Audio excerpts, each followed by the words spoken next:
All right. Welcome everybody to the March 2022 GHFL board meeting. I hope everyone is wearing their green. If it's underneath your clothes, you don't need to show it. I just want a kind of a nod of acknowledgement that you're not going to be, there's no pinch icon on Zoom, unfortunately, so I'm not sure if we can do that, but it's purely by chance that I'm wearing green today, but I'm glad I did because my daughter, who just got back from college, threatened to pinch me. So it's all worked out. So with a quorum, we can go ahead and start the meeting with approval of minutes. So has everyone had a chance to review the February 2022 minutes? And does anybody have any comments? Usually this is done in advance of the meeting, where we're given some feedback to Dave Delaney, our secretary.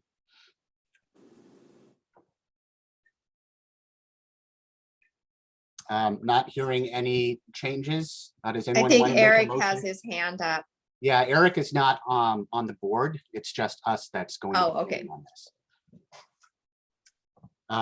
So does anybody want to make a motion for acceptance of the minutes?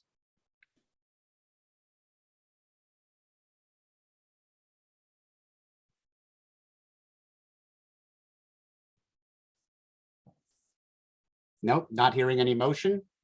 We're going to go ahead and move on. Am I allowed? Linda, you're on mute. Yes.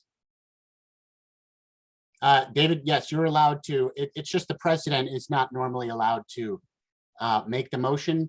He just calls for a motion to be made. Okay, I understand.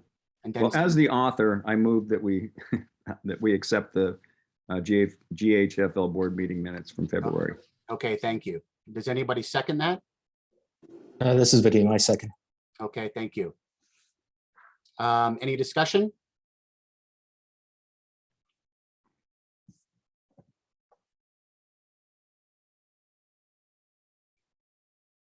She can't unmute for some reason. Linda, I'm trying to ask you to unmute.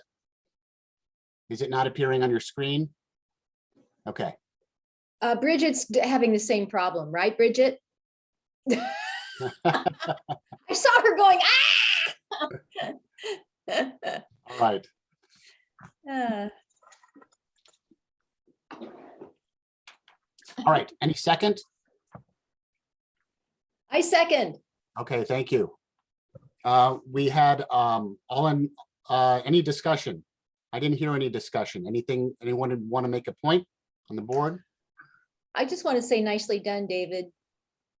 Oh, thank you. I agree. I agree. All right, all in favor accepting the minutes, raise your hand.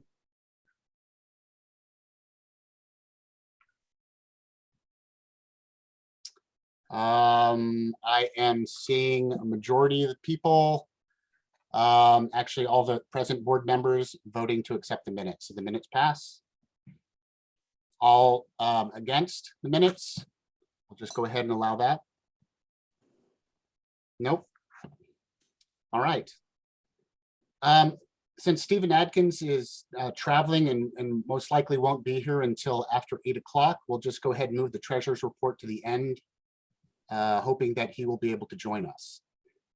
First item on new business is a neighbor request for vacation of property. This is somewhat complicated, which is why I'm not going to be making the presentation.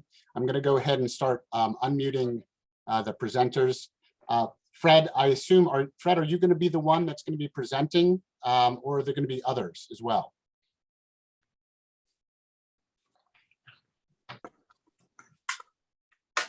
I unmuted. It's actually going to start with Gabe Hedrick, who's the lawyer for Manuel Castaneda, who's sitting here, and I don't want to, Manuel Castaneda owns a property at 1580 Southwest Upper Hall. He bought it from me. I own the property that's landlocked to the east in that area. So it's going to start with Mr. Hedrick, and then what I'll do is if I want to talk, I'll raise my hand. Okay. It sounds good. Hi, are you ready Yeah, for me? Gabe, go ahead. Okay, great. Well, thank you for having us into the meeting. I appreciate it. One note of clarification, I'm actually an architect, not a lawyer, lower pay grade. I am representing Manuel Castaneda, who's on the line here as well, who did somewhat recently, buy the property. And we've been doing a little bit exploratory into the possibility of street vacation for the kind of the undeveloped street right next to the property, which is Southwest 16th. That is right on the, I guess it actually is to the south east of the property that Manuel owns. And we're contemplating building a new house on the property. We have done some initial talking with the city and some initial just quick layout work, and we're able to build there's enough space to build a house there as is. So this isn't an issue that would necessarily affect the ability to build a house there. But the street vacation that is a process the city has been slowly supporting to a certain degree through the city as a way to unload some of the burden of their own liability and upkeep of these unincorporated or unbuilt streets to homeowners that live right next to it. So we're in the beginning stages of exploring this possibility of doing that here. We've spoken with PBOT, Portland Bureau of Transportation, the people who are responsible for this process, and gotten kind of the lay of the land of what steps we need to take. And sort of second on that list was speaking with the neighborhood association. And so we're doing this very early on to get a feel for if there's support in the neighborhood for that type of process. And hopefully to actually be able to gain your support for moving forward. Our next step essentially would be to go to an early assist process with the city of Portland, where they actually get their various bureaus to look at what we're proposing or what the possibilities are. And from that point, they would give us more feedback on the specific process. And obviously the neighborhood association would be informed and be a part of that process as well. So this is just kind of a first step for us to sort of reach out to gauge how folks feel about the possibility of that happening. Potentially, it would be a street vacation from Upper Hall down to the lower portion of the street. And so, there's a few properties that are potentially affected by this. Fred's being one of them on the lower portions of the street. Hey, Gabe, would it be yeah. helpful if you shared a screen to show us a Yeah, map, sure. or do you have a presentation? I can go ahead and make that happen.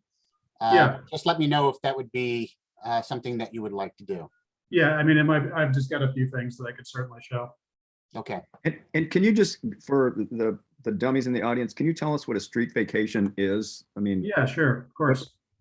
So, the city of Portland has a lot of public right-of-ways, streets that in many parts of the cities they don't have a street. They've never built a street, and it's actually impossible to build a street in some cases. This would be a candidate for that category of not really being feasible or possible to build a street due to the steep slope from the lower portion of Upper Hall Street up to the upper portion. Let me go ahead and share my screen here. It might help explain this a little bit. So as you can see, the little triangle shape here is Manuel's property. The Southwest 16th is this portion here that is showing up on this map as a street. Although, of course, when you look at it from a satellite view, it's and as you well know from walking past it, it's a steep hill. So essentially, it's when the city says, okay, we're gonna give back the portion of the street to the adjacent properties. And it then becomes private property for those specific properties and is no longer a public right of way. A similar process actually happened on this little portion of Southwest Hall. I believe it was back in, Fred said 92 was when that happened. So it is a process that has happened in the neighborhood in the past. So again, just from big picture from our what we have planned for it is just a single family house. The main reason for us looking into this is a few reasons, really. You know, the city, a lot of times, even though they own public right of way, they sort of put the onerous of risk for that property onto the adjacent property owners. You know, we all know of cases where you've seen where a tree that's out in the street planting strip that's actually part of the public right of way, you know, falls or cracks a sidewalk or whatever, and suddenly the property owner who's right next to that tree is you know, can be liable or is on the hook for work that needs to be done. So this is it can be a similar situation. And it's, you know, with the city being in a position where sometimes they like to actually go ahead and unload these undevelopable streets. That's one reason why we're looking into it. Another is obviously the site is fairly tight. And while we feel like we can design a house to fit on it, it does mean that the house will be very close to the sidewalk. And from a safety point of view, you know, are a little bit concerned about backing out from a driveway that's very close to the sidewalk like that, and not being able to see people that are walking on that sidewalk. So it's a little bit of a safety issue as well. If there's a little bit of extra space, if the street vacation went through and there's a little bit of extra space for Manuel and Rosa's lot, that would allow us to site the house a little bit more out from the road, potentially giving a little bit more backup space, a little bit more breathing room for a house to sit on the site without it being so close to the sidewalk. So those are the primary reasons we're looking into this. And like I said, we're at the early stages and always like to come to the Neighborhoods Association and get a feel for the neighbors. We have, Manuel and Rosa have spoken with several of the neighbors immediately adjacent to the property. But this seemed like a good forum and one recommended by Bureau of Transportation for gauging how everybody else feels about this, the potential for this. And I could hand it over to Fred if Fred wanted to talk about it a little bit more, or I can answer more questions. I'll tell you what, Fred, why don't you go ahead and speak? Manuel, if you would like to say something as well. I know Jerry Powell, who's lived in this neighborhood longer than God, has some experience with this. And frankly, I'd be interested to know kind of why there is a street in this location, what the city had hoped to do with it. But Fred, why don't you go ahead and speak, and then we'll just save all questions for the end. Oh, that's a great segue. Can you hear me? For my discussion, because I'm a lawyer and I've owned that property that is still on the screen in blue, plus the square property on the other side since 1996. And I actually tried to do a street vacation, individual initiated street vacation, 20 years ago. So I got really familiar with the title. And that, what is now Southwest 16th, was the western side of the original City of Portland plat in 1853.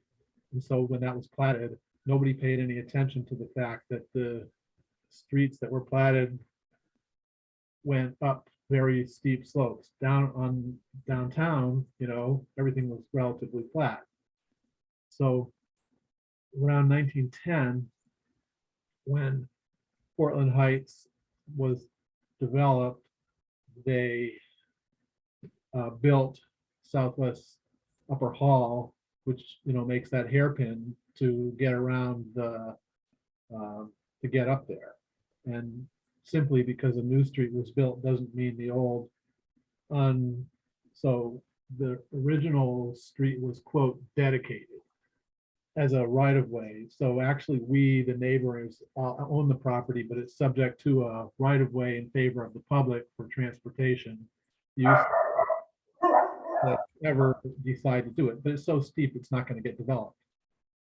The opposite of a dedication is a vacation. So the city, the ones who have to vacate the street, and what happens when the street is vacated is the right of way, the easement essentially as a right of way disappears.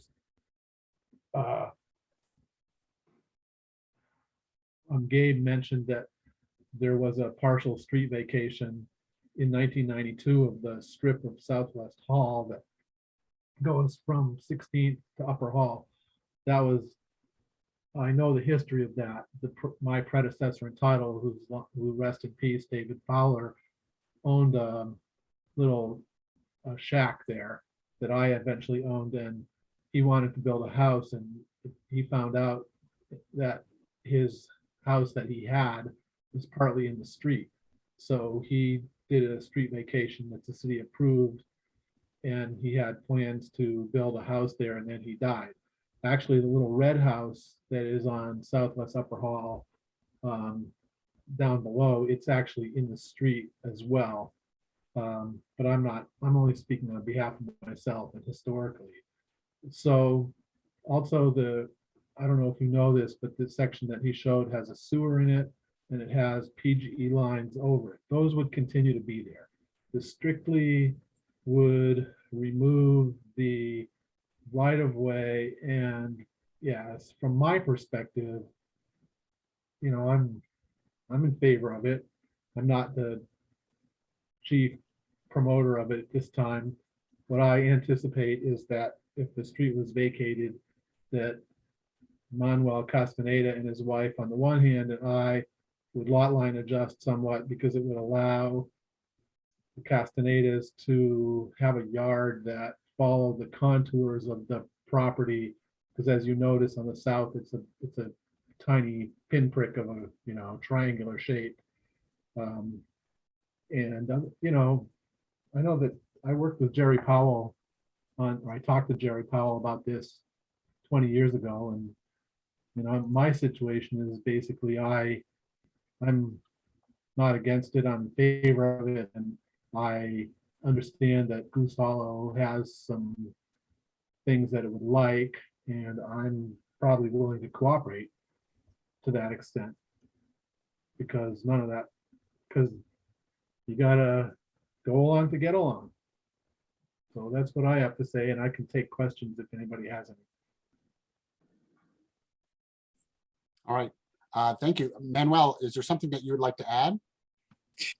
Yes, thank you, Scott, and thank you everyone for giving us an opportunity. My wife and I are very excited about building something there so that we can hopefully come and maybe retire there, but maybe we also have kids. Maybe one of our daughters is going to start medical school. Hopefully, we're hoping she gets into OHSU, and this would be a great place for her to commute from there.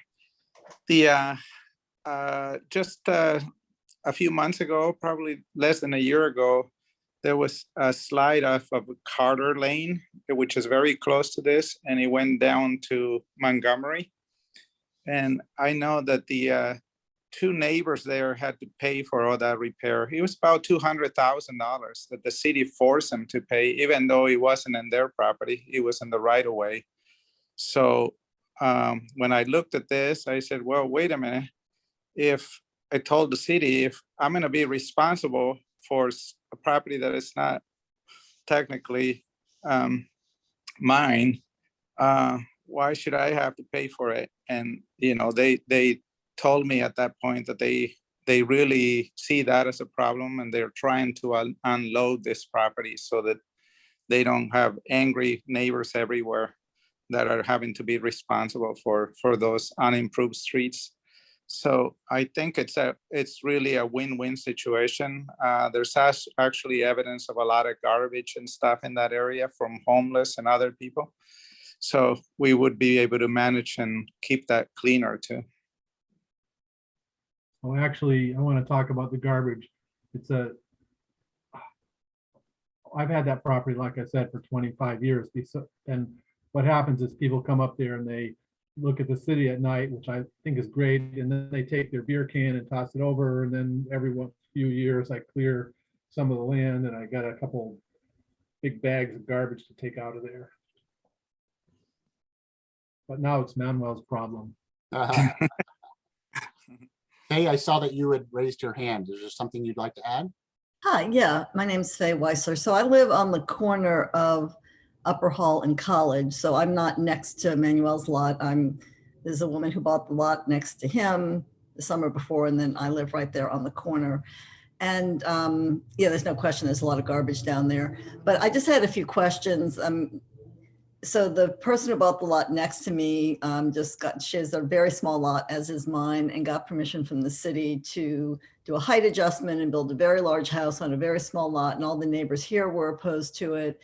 And I'm just wondering if and this might not be in the scope of this discussion, but by agreeing to vacate that street and being able to have a much larger lot, I'm concerned, quite honestly, that it's going to result in a very large house and that it again could impact the neighborhood from kind of on this side of the street, modest homes that go down the slope to some very large house. And I'm also curious if you might be considering a multi-unit house, because I think your architect indicated for now single family, but I'm wondering if maybe part of the consideration is, oh, you'll have this nice big lot and can be farther away from the street and have lots more cars, and which is already dangerous because when I come out of my driveway, it's already dangerous coming out. So anything that has more units and more traffic is dangerous for me.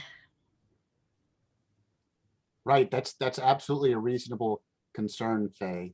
As you know, this neighborhood is, quite protective of building sizes and heights and things like that, as well as views and maintaining views and access to and from, different parts of the neighborhood. So I don't know if anyone can speak to that. I know Jerry has some thoughts, and I'm tempted to just turn it over to him to just kind of do some explanation on that front, and then we can open it up for more discussion. Jerry, if you can go ahead and speak to that.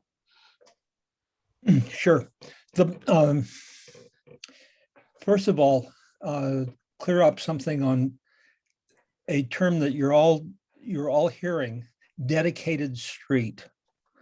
Those come about because when a piece of land is platted, that is, a large parcel is permitted by the state to be carved into small lots for sale. There's frequently a requirement that access be provided to those parcels. The way that the state permits that to happen is by requiring dedicated streets. Now, the interesting thing about a dedicated street is that the public doesn't take ownership of that street. It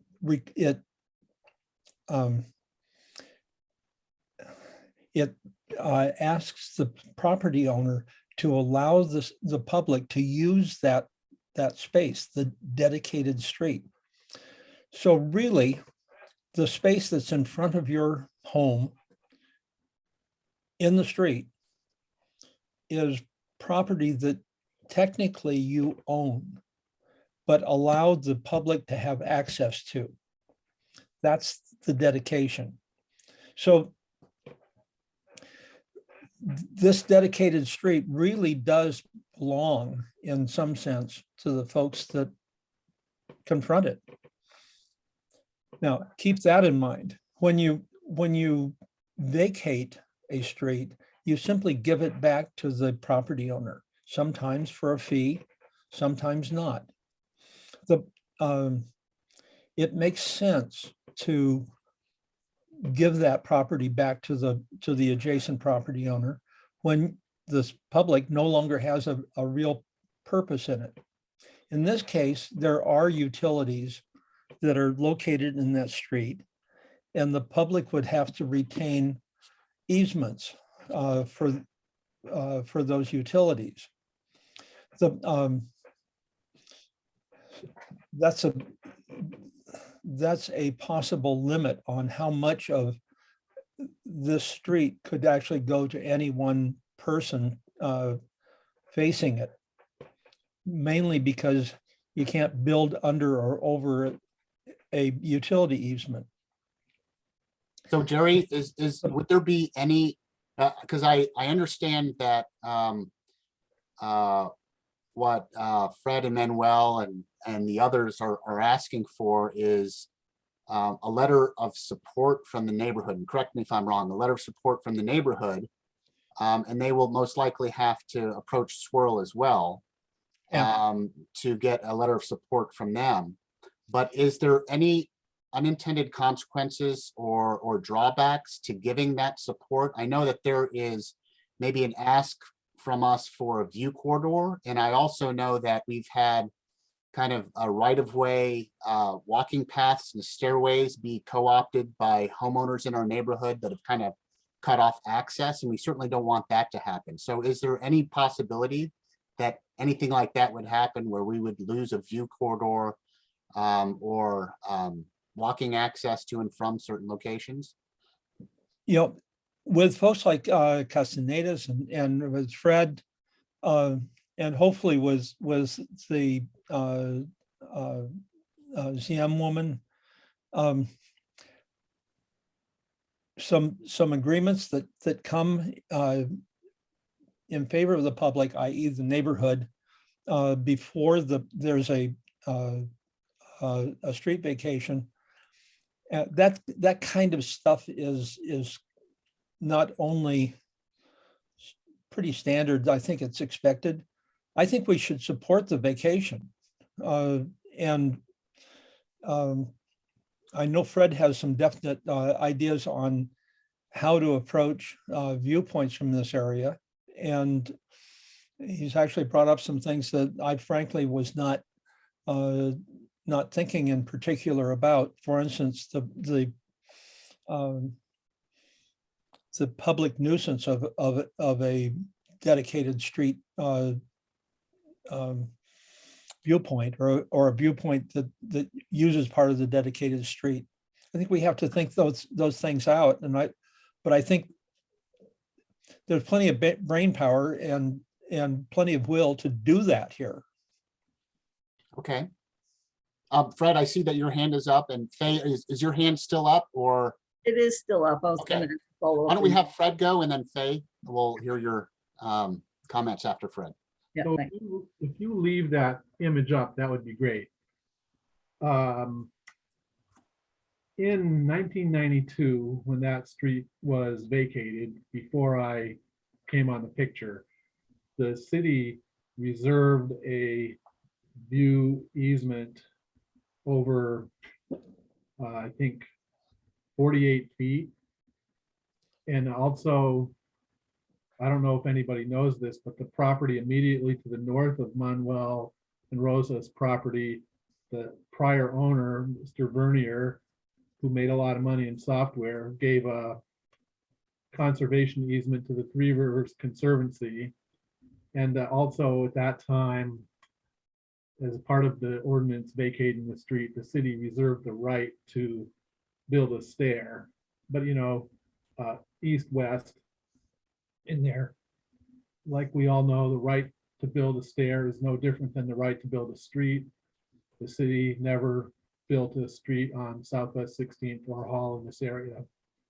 I take no position on the stair, and I have come to believe that people shouldn't be, I shouldn't be a NIMBY, because what goes around comes around, and yeah, I own property here.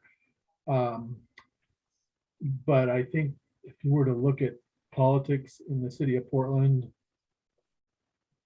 this decade, this century, there's a lot of thought about equity and the likelihood that the city is going to just get a lot of funds and build more stairs for white people in the West Hills when there's, sorry to say it that way, when there's a lot of unmet needs for amenities in other more demographically challenged parts of the city. I don't think this, I mean, I'm just predicting the future through my cloudy crystal ball, but I don't see the city coming up with a lot of money to put a stair in here. That's even without considering that some neighbors might be opposed. Thanks, Fred. Faye? Yeah, and I wasn't sure when, I'm not sure if it was Gerald who was talking earlier about restrictions that are typically put in, whether that would be something that would be considered by this group before an agreement was made. I mean, I just, again, I'm thinking about traffic issues and I have, I'm going to be neighbors with these people perhaps, but I also gather that Fred might be getting, he mentioned he's now landlocked once he sold that lot, and he might be looking for access through it, which I understand, but then there would be an additional car coming out. And then if it's multi-unit, which I am starting to think perhaps that's the idea, then there would be even additional. So is that some restriction that this group would make their agreement, their support of the vacating of the street contingent on certain restrictions, or is that not something that you all would do? Hey, Gabe, can you give us some idea of what that lot is zoned for? R5.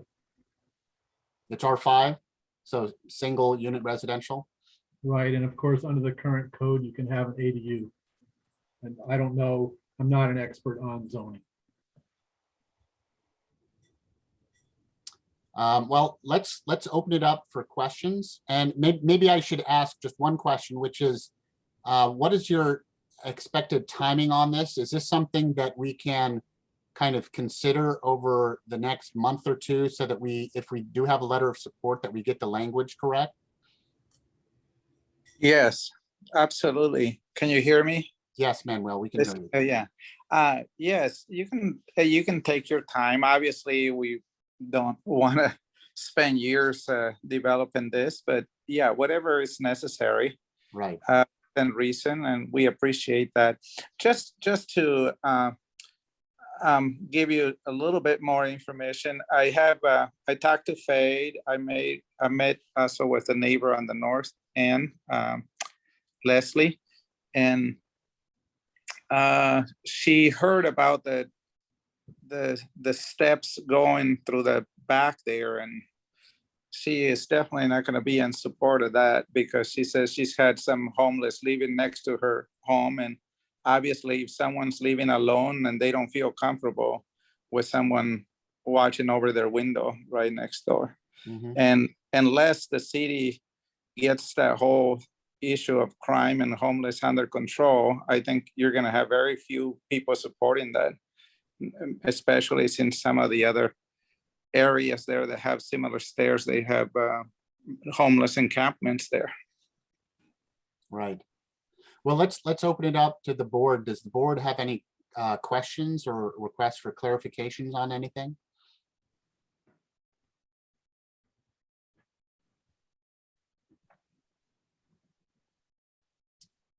It's somewhat of a complicated and fairly esoteric issue. Maybe I should ask Fred and Manuel, are you members of the GHFL? And if it's not, no pressure, but we certainly want you to join and be participants. Absolutely. I didn't know about it, but yeah, we love to participate. We're part of the neighborhood community now. Yeah. So I'm a member now. When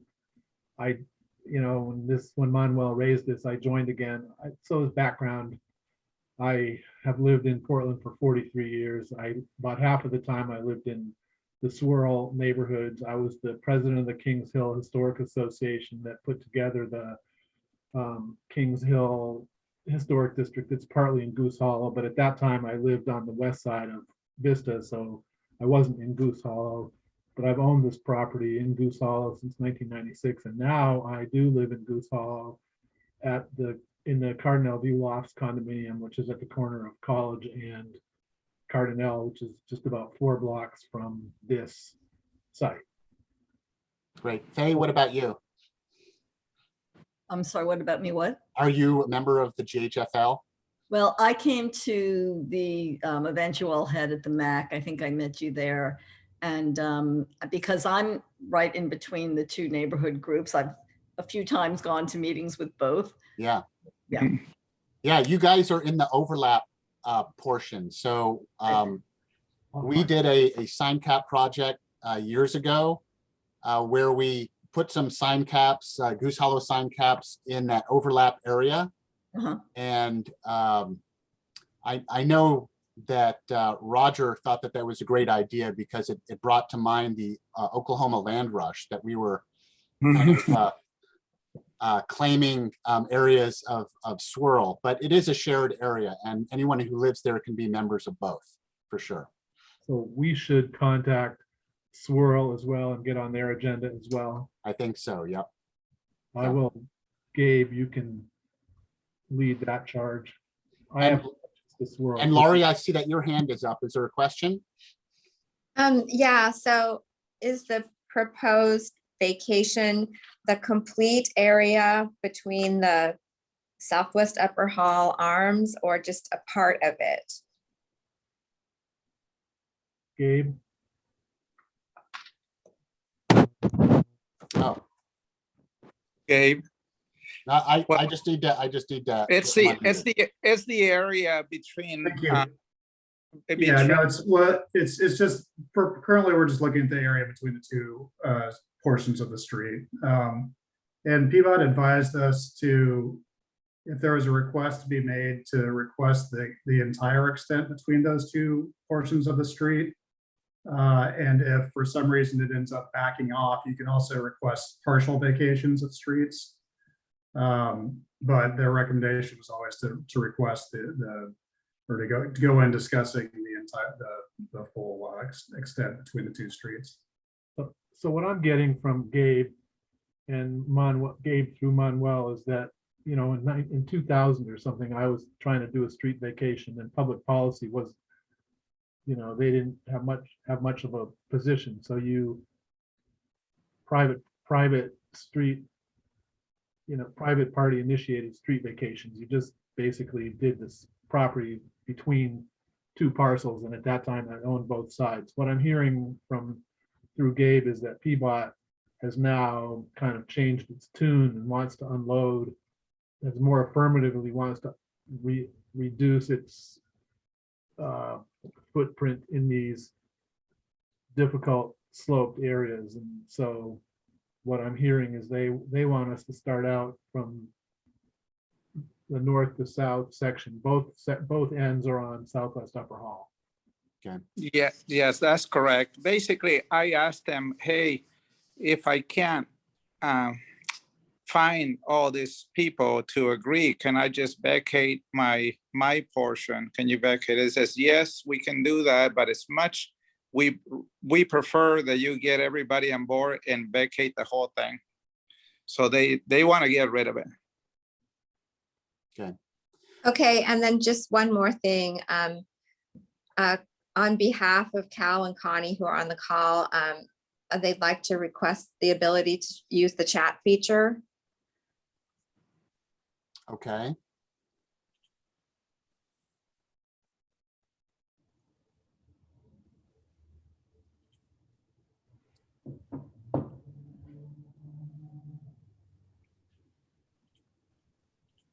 Where'd it go? Jerry, while I'm trying to search for a way to do that, do you have some Yeah. additional information in part? I think, who was it? Manuel's representative was absolutely correct. The city would rather get rid of the whole chunk of street between Upper Hall, lower piece, and lower Upper Hall, upper piece.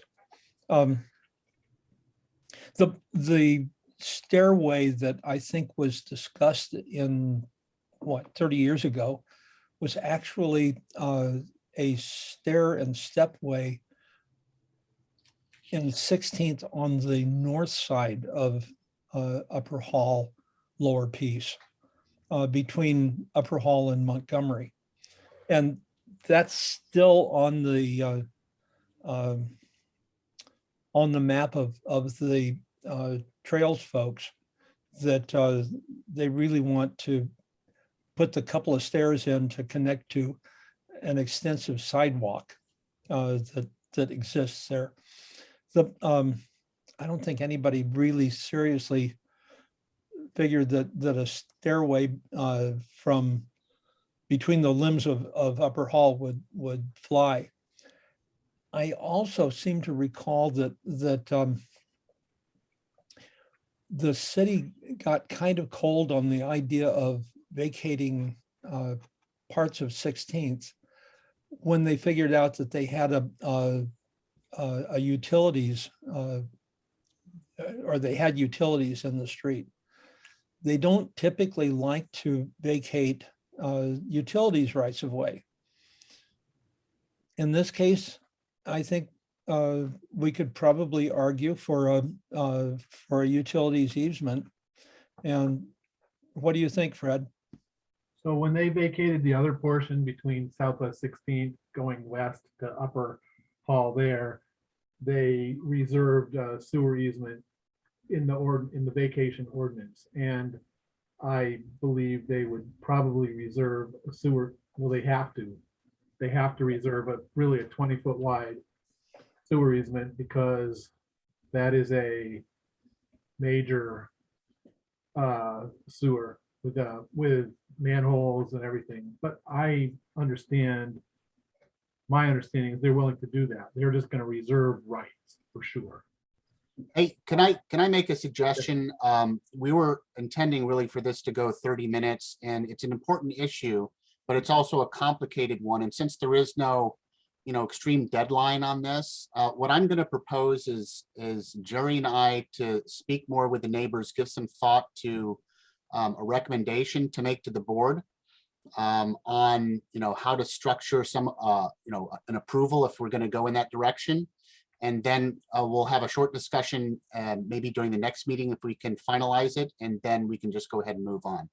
So does that sound okay to everybody? Yeah, that sounds good. This is Manuel. Just for the record, the city did tell us that they would give the property back to those lots, but they still keep their easement for the utilities that are there. Yeah. So they'll still have that easement. It makes sense. All right. Well, I really Thank you. appreciate Thank you. Manuel, Fred, and Faye.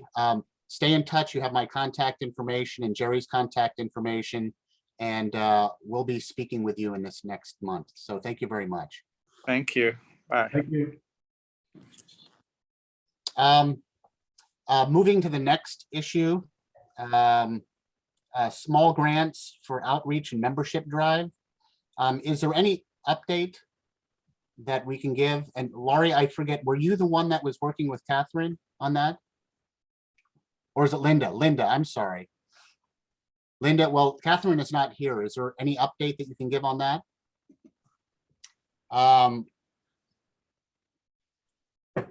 Because of the way the muting works on here, once you're unmuted, just go ahead and stay unmuted. Okay. No, we don't have an update. And if, again, Catherine wanted to reiterate, if anybody has any suggestions about what to put on the back of the card, please reach out to us. So That's the two things that I would suggest maybe is, one, maybe determine at least put a box on the card, maybe as a placeholder, and say, this is where we talk about Goose Hollow Days. And then if we don't talk about Goose Hollow Days, then if we're not going to have Goose Hollow Days this year, then have something else as a substitute. And another box would be for the picnic. And you can actually just, it's almost 100% that we're going to have a picnic. So really the only thing we don't know is the date. Okay. And so you can pretty much just design that and put it in its proper location. We can fill in the date once we know it. Okay. And- And what I thought we would do is, once we finalize the design between Catherine and I, Mhm. how about if we just send it out, through email for people to look at, and you can give some feedback then. How does everybody like that idea? Yeah, I think that's a great idea. Okay, I think that would be most efficient. Okay, that's good. All right, is that it, Linda? That's it. All right, thank you. Tiffany, I didn't know if you wanted to give us an update from last month's presentation on the homeless encampments in Goose Hollow. I'm sure everybody's interested to see if the programs that they've instituted, if they've changed anything. Oh, sorry. Unmute.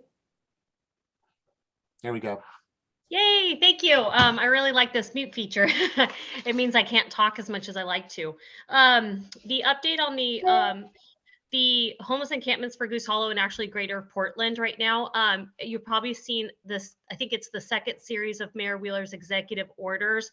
Last month, we talked about the first order, which was February 4th, where he was doing an emergency declaration of no camping on major freeways and major roadways. And he started that process. As you could probably see, 405 corridors being cleaned up as we speak, less camping on the sides of the freeways. I did see a lot of trash debridement in the last week alone. I'm actually blown away. No camping tents there. Thumbs up if you've seen this in Goose Hollow. Yeah.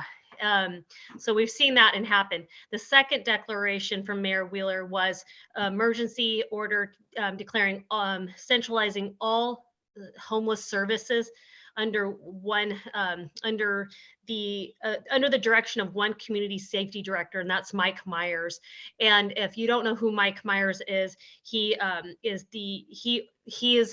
put in a position by Mayor Wheeler last year to kind of get control of some of the bureau problems we're having, like with BOIC, with 911 and what have you. And to have him oversee all of this is great, actually. And it looks like almost, to me, in my opinion, and maybe others on the call may recognize this, but it's almost a move in the direction of a city manager, right? Overseeing multiple bureaus. This is what we need right now, especially with this homeless crisis. There's a lot of money on the table, a lot of people out there suffering, a lot of unsheltered people. We just need to get them in the right places and get Portland back on track. So very impressed with these two orders. There's also a lot of pushback too. A lot of people there's some people out in Portland that feel that these emergency orders are different and or maybe harm unsheltered folks or maybe forcing them into a certain direction, what have you. I'm not going to put any opinions on that right now. I'd like to see where our professionals guide us to at this point, because we are in a crisis right now. In Goose Hollow,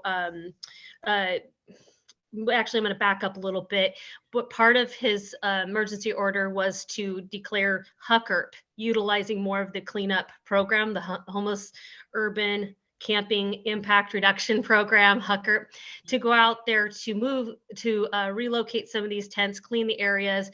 And we've been seeing them in full force right now.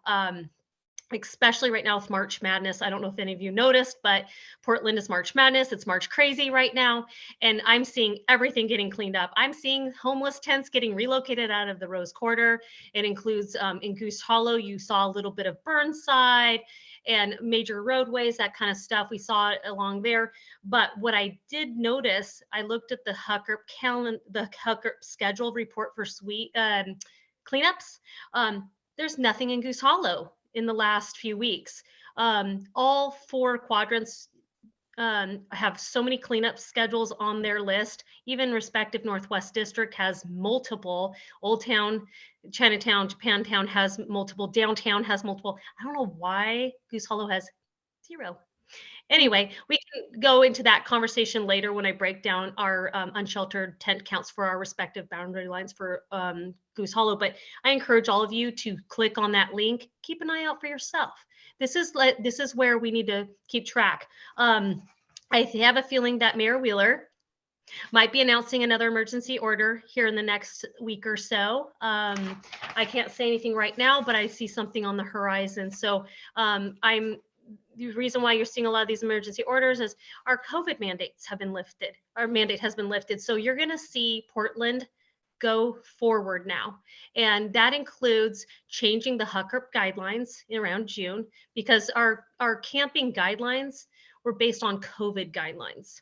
Our business, our residential, our schools, everything was based on COVID guidelines. So I'd like to see where the Oregon Health Authority or the health department decides what guidelines to follow, and then things will start shifting that way. So Portland and respectively Goose Hollow, we're going to see some changes to our area.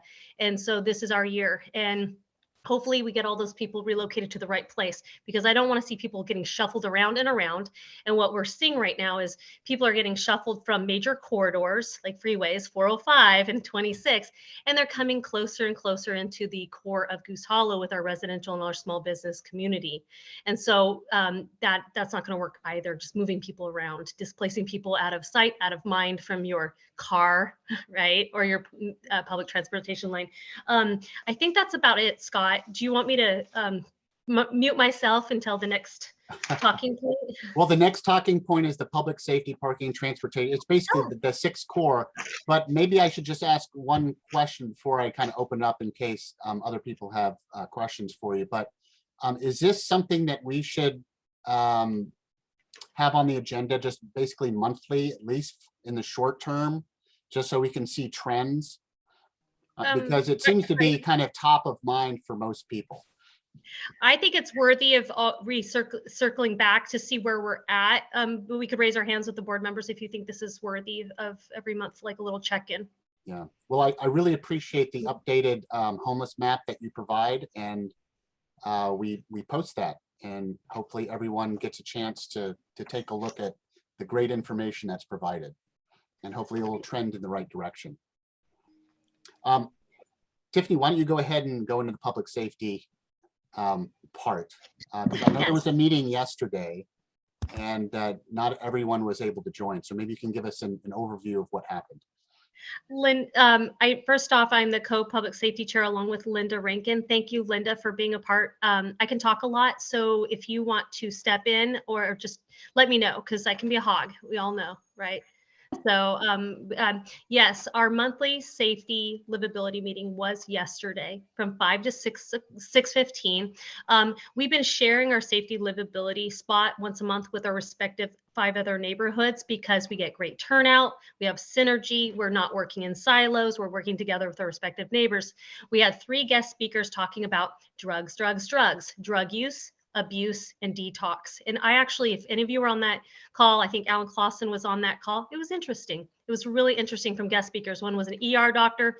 One was someone who was formerly addicted to drugs and now does treatments and outreach to get people safely connected and detoxed. And I think we had another person that educated us, Dr. Bob Davis from the the Downtown Neighborhood Association.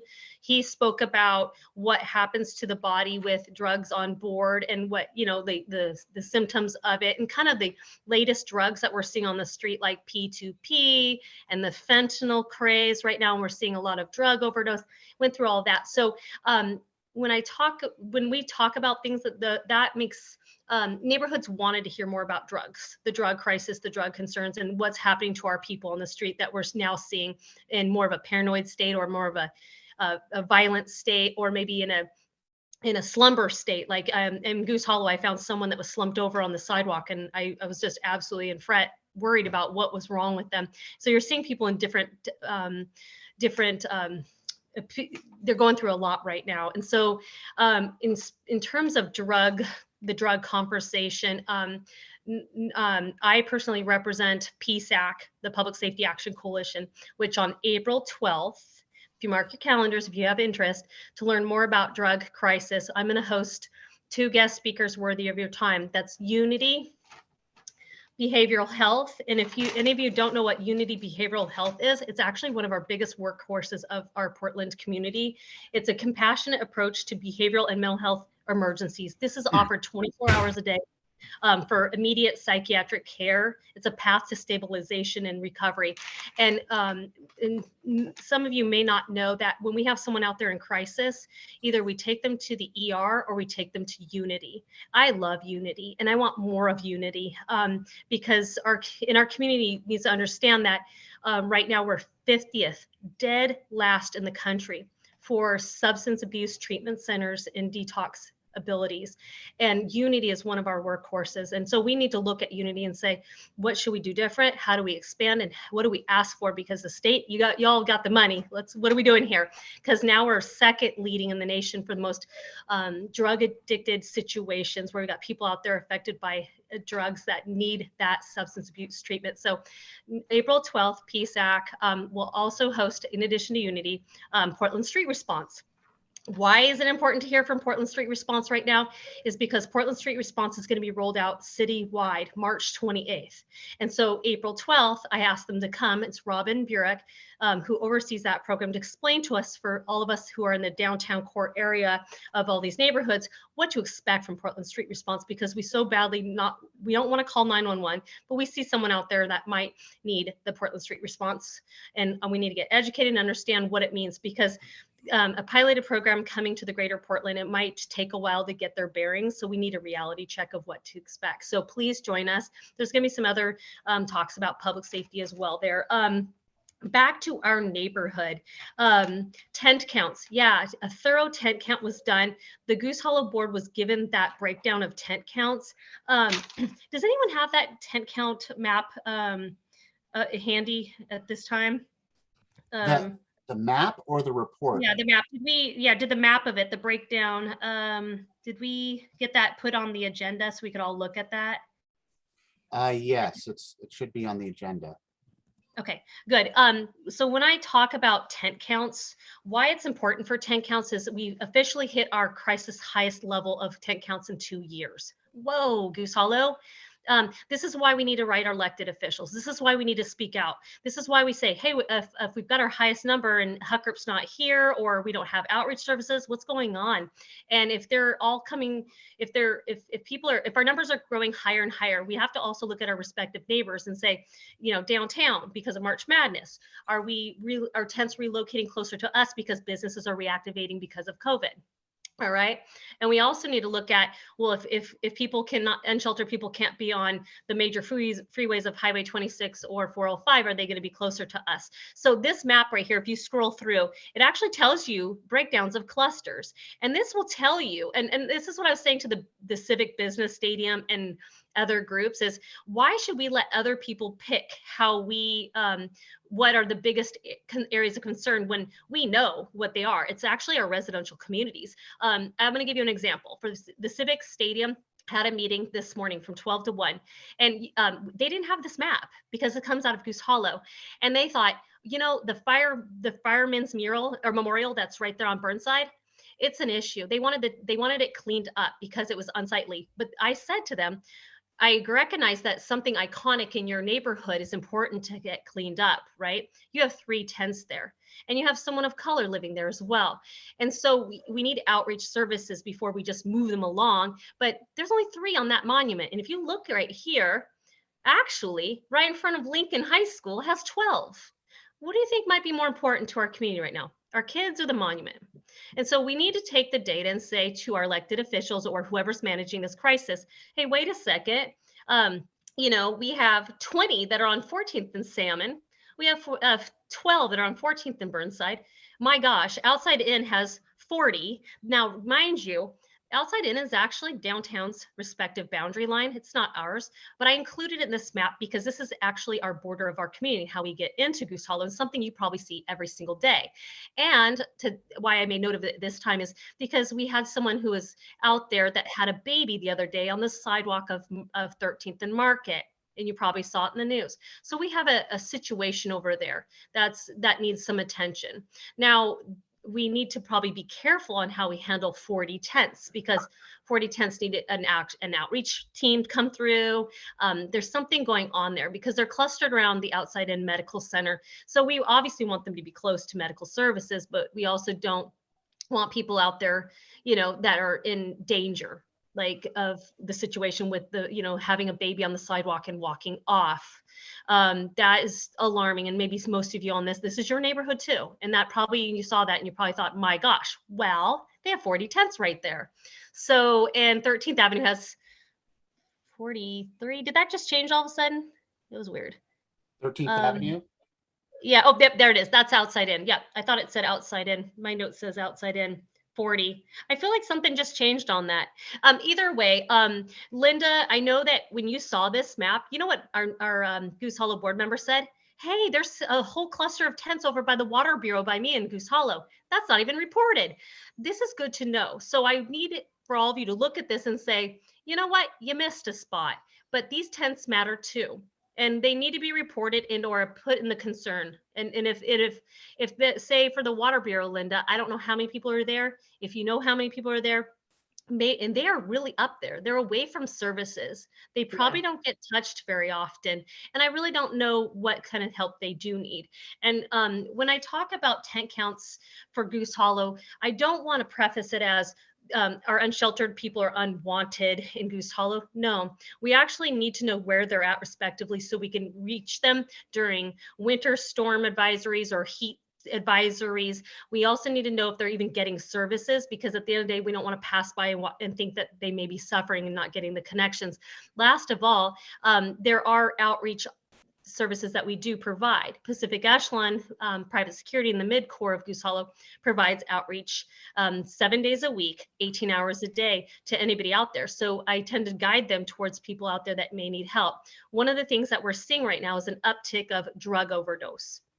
That is with our youth at our schools, our high schools, and then also in general with the fentanyl craze. And people are overdosing at alarming rates. So I gave the Pacific Echelon Narcan to utilize as needed as we see people out there that are slumped over and what have you. It's sad times right now when our community has only harm reduction methods out there. And that harm reduction is what the county calls harm reductions for Multnomah County, is providing Narcan and test strips for fentanyl overdose. We need to ask ourselves, if we're number 2 in the nation for drug crisis and we legalized all forms of lower amounts of drugs out there, and then we're number 2 in the nation, and now we're seeing data emerging where our young kids are overdosing. Every few weeks, we see young kids that are overdosing in the high school age, and then we're seeing people in the unsheltered, and just in general, everyone. So we need to figure out something different, because the criminal justice system Multnomah County wants to decrease the criminal justice system. That means decrease the footprint. That means don't send people to jail or prison for drug offenses. But traditionally we use law enforcement and sheriff's office to help combat drug distribution sales. And so we're kind of heavier on harm reduction right now, like educating, please don't take that fentanyl pill. And I just don't know if that's going to get us through this drug crisis right now and saving lives. So we're probably going to see more people die of this. And so education alone might not be the option. We probably should look at Measure 110. We need to look at our ways of combating this and say, can we do a better job? Anyway, I hope I didn't go down a little wormhole with that. But if you have any questions on that, follow up with me, and then I can guide you to the right topics. But I have to circle back now to Civic Stadium. That's our business district folks over there, and they're working away on that fire monument. So if you all have an area that you want to be serviced or looked at, like maybe Collins Circle, this is our time to, maybe we could come together and pick a spot instead of having Huckup do it, or we could all mass report together in synchrony a spot that we feel is most important to our community, like our Lincoln High School or what have you. But we have to figure that out. In terms of our Portland neighborhood, in the last 30 days, I got reports that we had a tire slasher around the Lincoln Place area, multiple cars, lots of cars that got their tires slashed. Sadly, I don't think we have any leads on it or what have you, not quite sure. I did sit through a DA presentation few days ago. DA Mike Schmidt is actually asking our community and our electeds and anybody that could endorse increasing the DA's budget to put more prosecutors out there to help with the crisis of situations that we're dealing with. He's got a new model. It's called the neighborhood approach that we had in the past, but we haven't used. But what it is it's data driven. You know, your serial offenders, your top frequent utilizers going that route again. And he's got a presentation that's worth your time. I'll send it to you all in email. I'm sorry I don't have it tonight. It's pretty big too. I don't know if I could put it in this chat, but he's going to be asking. So, and I think it's strongly a good idea if the Goose Hollow Foothills League maybe endorse that idea, and we could talk about that at a later time, get more serious about it. I could show you the DA presentation, but at this point, having more prosecutors out there is a good thing for our community. It helps with victim advocacy and also with the struggle that we've had for the last couple of years. I think now that the COVID mandate has lifted, you're going to see the court systems start going back into full swing, and our jail bed capacity will be finally utilized the way it should be. Fingers crossed. Let's see what else. Oh, back to, I want to give a little shout out. I sidestepped this comment about outreach for our unsheltered people. Is Sherry on the call today? Sherry, where are you? No, Thank you so much. Sherry's not here. Oh, she's not. No, it's Stephen's birthday tomorrow, and she's just preparing herself. I don't think I've ever seen her miss a board meeting. But so I want to say thank you to Sherry. She works with our condo, and for the last 3 months, she's been making donations once a month to our unsheltered people in the area. That's shoes, jackets, blankets, coats, and I'm proud of her. And she said, I think I'm done for now. And I said, I think you did a good job. So if anybody else wants to pick up the baton on that, if you have a condo building or you just have a great network of friends, shoes are always super helpful, jackets, blankets. But we are getting into the warmer months, but like I said, shoes are really, men's shoes around size, I think 9 through 11 are super helpful, or unisex shoes you can use for anybody. I better get closer to wrapping up here. I think a couple things I also want to let you know of is in terms of gun violence, sadly, Portland is still leading with violence and guns. And once a month, I participate in IPAC, which is aligned with the Portland Peace Initiative. I have something I'll put in the chat box in a second, but I attended this week's 4th listening session. I always walk away from this meeting learning something from our greater Portland area on ways of reducing gun violence or building bridges of healing right now, because I think all of us have been touched by some form of gun violence, and we're seeing it every day in our news, in our neighborhoods. I really appreciate the last one a couple days ago where they said that when you see gun violence in a neighborhood, it might not necessarily mean like gang related violence. It could be drug related violence. It could be also random violence. It could be violence that are coming out of homeless encampments. And I'm not trying to stereotype homeless encampments, but data is out there now where people don't get respective space or have marginalized conditions, and then violence erupts from that. So they were trying to explain that it can't be all labeled as one. So that's what makes it challenging. But the FBI is out there investigating homicides, and what we're learning is we're seeing different reasons for it. So those are always fascinating, but there's also groups, like are working feverishly to get towards getting in front of the gun violence for Portland. And I'm hoping that this year we'll see a little bit more improvement, trying to stay optimistic. In closing, please mark your calendars for a couple of things. Lately, solve cleanups haven't been coming to Goose Hollow. I don't know why. They might be doing their shuffle for the year or something, but we had actually almost 2 years of monthly solve cleanups. So if anyone wants to support a solve cleanup, maybe this is the time. So thank you, Adopt a Blockers out there if you're kind of filling the gaps. But there is one in the calendar for April 7th over at PSU. And so if you guys want to migrate over there, PSU is doing one, and that's kind of our neck of the woods too, if you think about it. And then on March 18th, here's some protests. We're starting to get into the warmer season. I need you to mark your calendars for protests because one is nearby your homes. On March 18th, the Occupy Oregon Freedoms Convoy will be coming through, but they're not quite sure if it'll go through Portland or if it'll be Salem. Obviously, this group may bring, who knows what this will bring. They're not stating violence, but we always know that if there's something that's coming through, there's always another force to be there to counteract that. And it's good to be Portland and keep your eye on that protest, because protests to me mean, I don't know these days. We've had the last couple of years, it's been kind of rocky, right? March 25th is another protest for climate strike. Again, I don't know if it's positive or negative, but if you have interest in climate, great, find out. I'm a little skittish on protests that happen late at night. It's kind of hard to see, don't know what's happening, don't know who you're following, and don't know how violent it's going to get. So check your time slots too. March 31st is the Trans Day of Visibility. That one is a little later. It's about 5 p.m. It's at Schmansky Park, which is just nearby us. And I'm starting to see signs of it gearing up already. So that's another protest that we should watch for. In the past, protests at Schmansky Park could go good or bad. And I'm hoping this year, fingers crossed, this is a new year, a new leaf for us, that we can protest without violence. But for some reason, if you look at recent protests over at Normandale Park, that did not turn out so well. People lost their life, and and I'm saying, let's hope it's peaceful. Any of these protests are peaceful, but this one is in your neck of the woods, so you should mark your calendar. And the last one all is May 1st, May Day. I don't know what to think about May Day.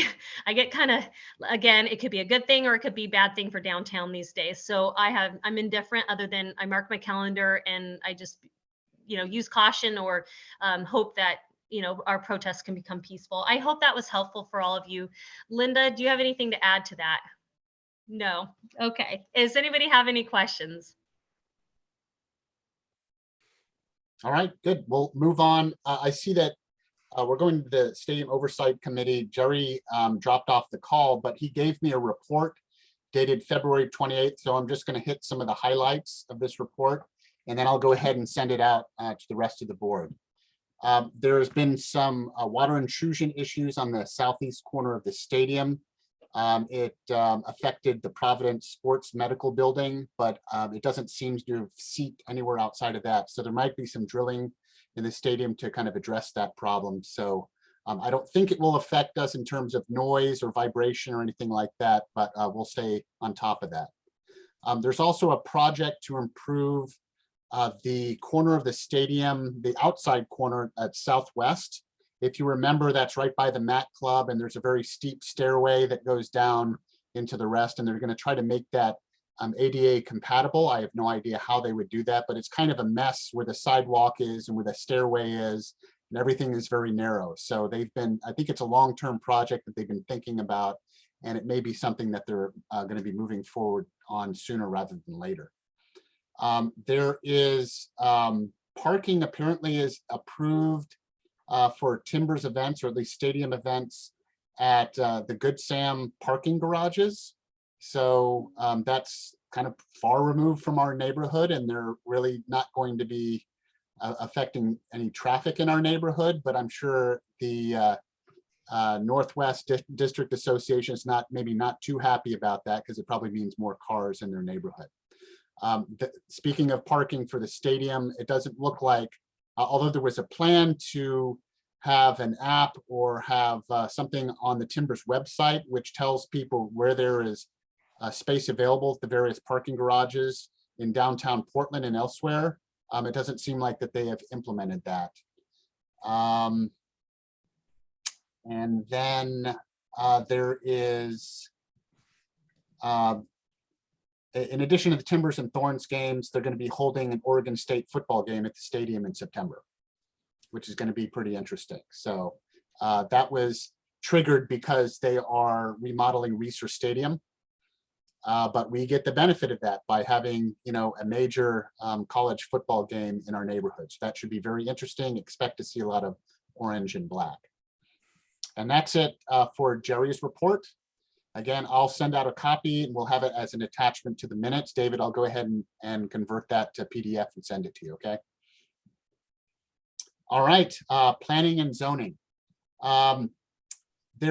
We haven't been contacted by any new developments in the neighborhood, but you've probably noticed that there's a new project on Alder where they've knocked down a building and it's now been completely graded. It's very close to the Art Tower, which is very near completion. And that project was approved years ago, but it's one of the few that they're actually moving forward on. So I'm not going to spend too much time talking about it because we've already seen the project in years past.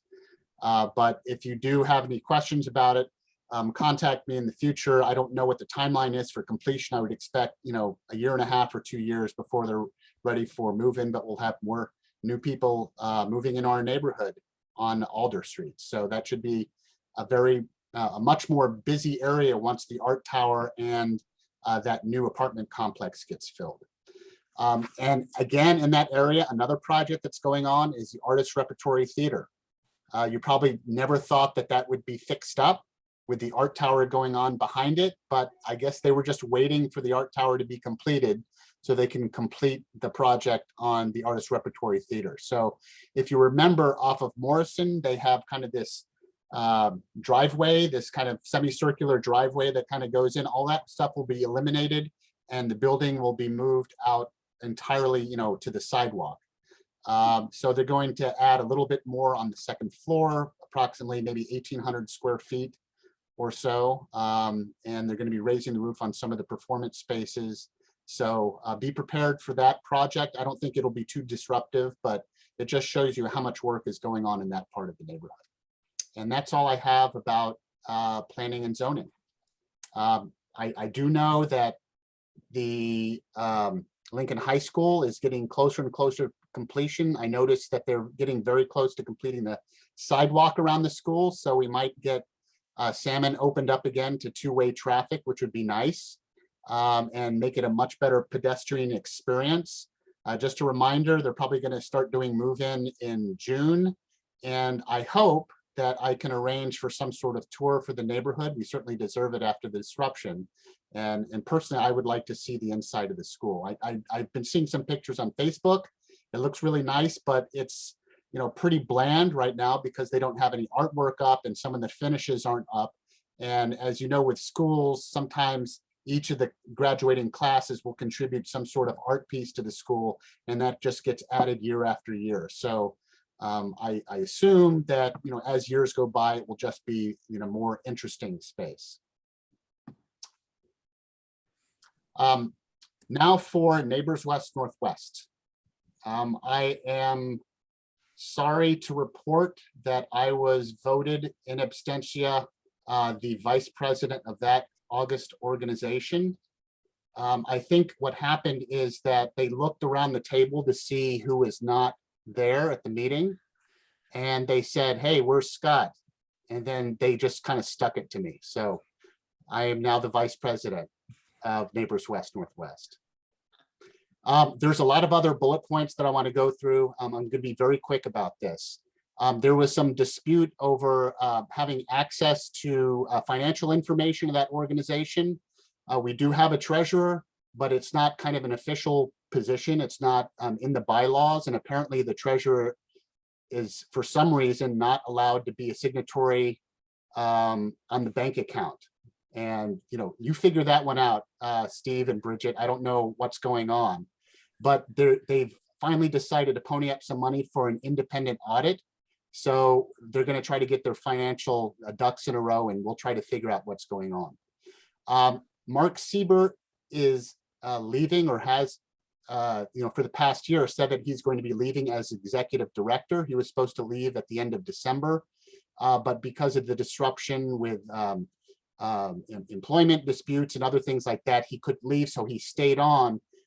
There has been a committee assigned to find a replacement for him. They did, and it's Darlene Urban Garrett.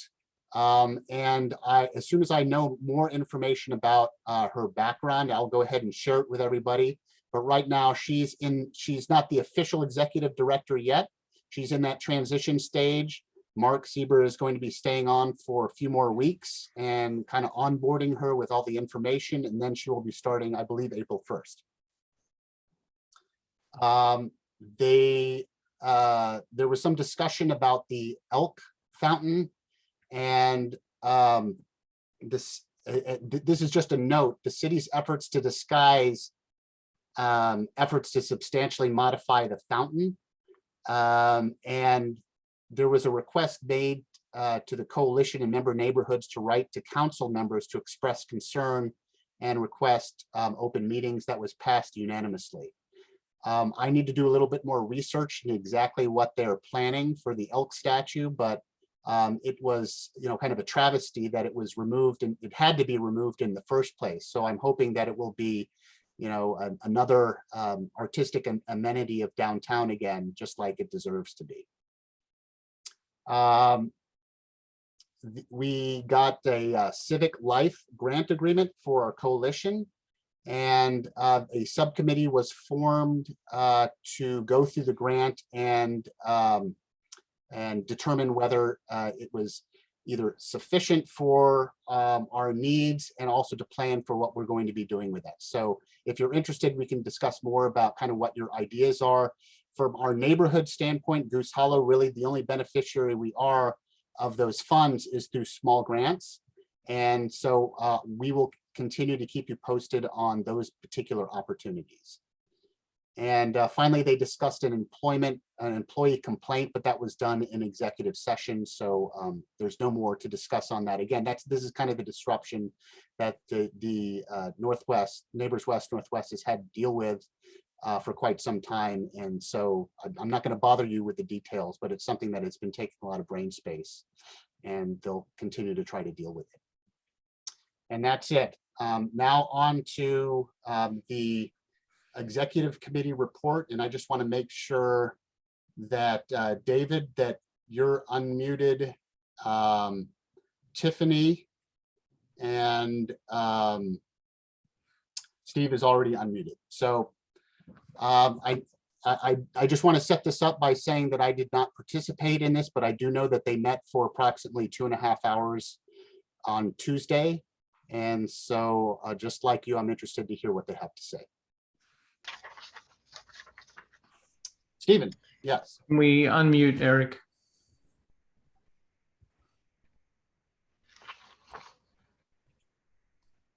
All right. Thank you. No worries. Okay, so can I read out the minutes that we had? How would you like to proceed with this? So they have Sure. them. Yeah, if that's your best way of presenting the information, and then recommendations. Okay, thank you. So we met Eric's grievance on whatever morning it was this week, Tuesday morning, starting at 9 a.m. The executive session then, when we discussed privately, started at 9:22 with Alan Castle listening in, and the executive session concluded at 11:08. Eric reiterated his concerns that this meeting was not correctly advertised, belief that the executive session itself should have been open to the public, asked when he got to see the recommendations and can he speak to them in the next board meeting, and a very good question of what is the major versus any other type of grievance, because our bylaws talk about a major grievance. So they were the questions that we finished with. So after reviewing all of this, there are recommendations to the board with a reference to the grievance review intake checklist, the ONI form, the ONI bylaws, the GHFL bylaws, the minutes, and the YouTube videos. We summarise the complaint into 3 parts. Part 1, grievance 1, concern, timeliness of minutes. Recommendation, the board should commit to having draft minutes released in a timely manner as per the ONI standards. Section 8, open meetings and public records. Section L, minutes, section 2. Grievance number 2, A, read the September minutes. Section 8, discussion of board decorum. Concern, not adding all of Sean's emails to the minutes. Our recommendation, Sean's final apology itself added to the GHFL board only should be included with the minutes, as that is the clear intent of the video meeting. And further, Just as already done as per section 8, open meetings and public records, L, minutes 2, section C, a summary of minority opinions on all topics on which a vote is taken should be recorded, which was done correctly. Where Eric's minority concerns were captured in the minutes, Eric, actions have consequences. In this particular email, the board member crossed the line. There are potential violations of duty of loyalty. GHFL would have abrogated its responsibility if not dealt in a forthright manner, it says, and should say manner instead of member. Eric read the emails aloud. Eric believes this was not a true apology. Grievance 2B, re October minutes. Old business, 2, board emails exchanged this month. Received 5 emails responsive to an ad in Northwest Examiner about September vote regarding Short's correspondence, the current text of the minutes. The concern, not adding the 5 emails to the minutes. Recommendation, add the following sentences to the minutes. Tiffany and Vadim reached out directly to those 5 via email and phone. We thanked all for raising their concerns, and we especially thank Annie for taking the time to speak to their concern. No follow-up action at this time. As per ONI Section 8, Open Meetings and Public Records, L, Minutes, 1, minutes do not have to be a verbatim transcript of the meeting, but shall at least summarise discussion and actions. Grievance number 3. Scott Schaefer blocked Eric from the meeting for some minutes. Recommendation, dismiss. As per ONI Section 8, Open Meetings and Public Records, I, disruptions, we feel the chair was warranted in this view of Eric's behaviour at that time. And thus our recommendations are, this is not a major grievance as per our bylaws. What would you like to next steps? Mr. Eric, sir. Yes, a couple of questions. First of all, it's very difficult for me to prepare for this. I was told at this meeting on Tuesday that I would have access to the minutes and as well as the public part of the video. That never occurred. So it's difficult to prepare. That's number one. Number two, when you say on the last part of the grievance, vis-a-vis Scott, you dismiss it based on disruption. Disruption by whom and how? Sir, we didn't want to rehash each of your interruptions of that meeting as a disruption. Well, we just pointed to where it is in the minutes that you were warned, as is required by the minutes. I was never warned. You were asked. Sorry, if you listen to the video, I was never several times. That's correct. Excuse me. I was warned several times. You were asked several times.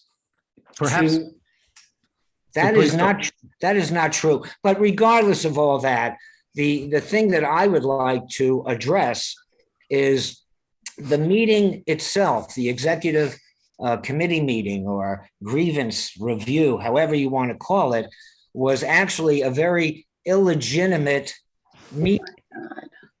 There was no notification given, and it was not mailed out to the membership of the GHFL. Now, granted, it was allegedly technically listed on the GHFL and the Northwest website. But when you look at it, and it's still there, it just shows there's a meeting on Tuesday at 9 o'clock. There was no individual to address how to get involved in the meeting, and there was no Zoom signature. As well, no email went out to the board membership. In a comparison, you had a meeting last night at the safety meeting. A membership mailing went out on Tuesday. For tonight's meeting, a membership email went out on Wednesday. None of that was done. So theoretically, according to ONI standards and bylaws, that's illegitimate, and it's almost where you have to do a do-over. And I'm going to introduce or have someone speak on my behalf who knows a lot more about the various bylaws than I do. And that's Roger Leachman, who used to be a board member and for, I believe, 3 to 4 years was the Goose Hollow Foothills League chairperson. Sorry, wait, are we indulging this? Are we still indulging this? First of all, Eric, it looks like you're in a bunker. It's blurry. You're wasting our time. No, excuse me. You're wasting our time. We volunteer. You lack self-awareness. You are delaying valuable meeting time. We have business. You just rant and rant and rant. This is exhausting. You know, I find it interesting that you've given approximately 35 to 40 minutes to the initial individual on the agenda. You had Tiffany speak for half an hour. Because Eric, it's not about you. It's the business and operations of our neighborhood. And I am Eric's narcissist ego show. I'm not going to Taking be out going ads to down. harass people. I'm She's not going down the out. rabbit hole that you want me to. This should be an open Okay, discussion. back to the business of bunkers and Roger's ramblings. And initially, this should have been an open meeting. When you went into executive session, that is illegitimate according to all the bylaws. And I'm passing you along now to Roger Leachman, and please give him an opportunity to speak. Thank you. I find it interesting that you accuse Eric as being rude, and I can't find a better example of rudeness than this approach. Ooh, low blow, Roger. Let me low speak. blow. Let me speak. All right, bring it on, Okay. Grandpa. Just as introductory, I'll note that I served 6 years on the GHFL board, 5 years on the NWNW board, and 2 years on the ONI Bureau Advisory Committee. I chaired the GHFL Bylaws Committee for 5 years and participated in the meetings of most standing committees. And I gave hundreds and hundreds of hours of my life to this organization. Now, I wish to comment on the mishandling of this grievance as it proceeded to this point. And as a preface, we'll go to the heart of what it's all about, which is the minutes. Mr. Schaefer there was on the GHFL board when Stuart Smith and Dan Petrosich were presidents, and GHFL board was dominated by the developer interest. The 2011 minutes demonstrate that the board attached virtually everything brought before them. Case in point being the 17 March minutes, attaching a 3-page letter from Van Lee lambasting the board for 1, not following best practices, and 2, persecuting Mr. Schaefer's spouse, Tracy Prince. Quote, "Stop beating up on my neighbor, Dr. Prince." It's hard to find a letter more embarrassing to any board, yet it was there on the record. All of that year's minutes exhibit similar practice as they did during the years of my service. Now, it so happened that that year, Alan Klassen filed a grievance against GHFL over their failure to provide him with board emails. In the 21 April minutes, the GHFL secretary, quote, "reviewed the process the board and executive committee must undertake to evaluate the grievance, which is based on the GHFL's bylaws and ONI guidelines." She then notes that the guidelines, quote, "recommends and encourages a one-on-one meeting. I note that the current board leadership attempted neither that nor mediation, although the GHFL bylaws likewise recommend that. One has to ask, why not? It might save a lot of time, not to speak of a load of present and future embarrassment to a board that hardly needs any more." Now, just 2 more things. She further says, the secretary, the executive board would meet publicly prior to the next board meeting to review the grievance and to determine if the grievance has standing. That did not happen. There's a GI saying for the situation that puts you in, but I'll refrain and I will read the final very important passage. It concerns one known to us all and present here tonight.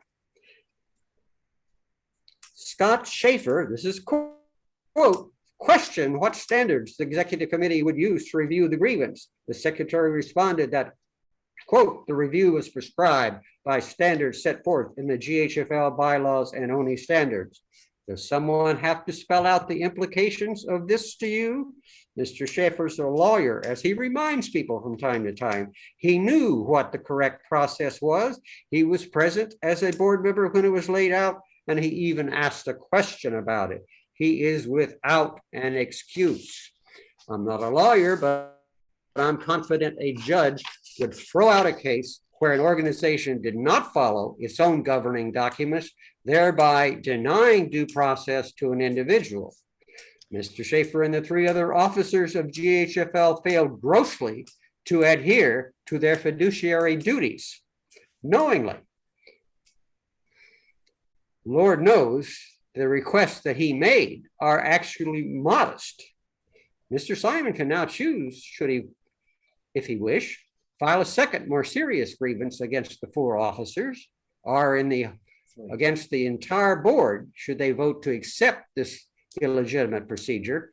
in addition to filing an appeal to NWNW. Down the road, absent satisfactory resolution, GHFL could possibly, under ONI standards, lose their status as a recognized City of Portland Neighborhood Association, with all that would imply. That's ONI standards 7.3 subsection E. And then lastly, I note, committee meetings shall be held in accordance with all statutes relative to public meetings and public records. Minutes shall be kept. And that's in 7.3.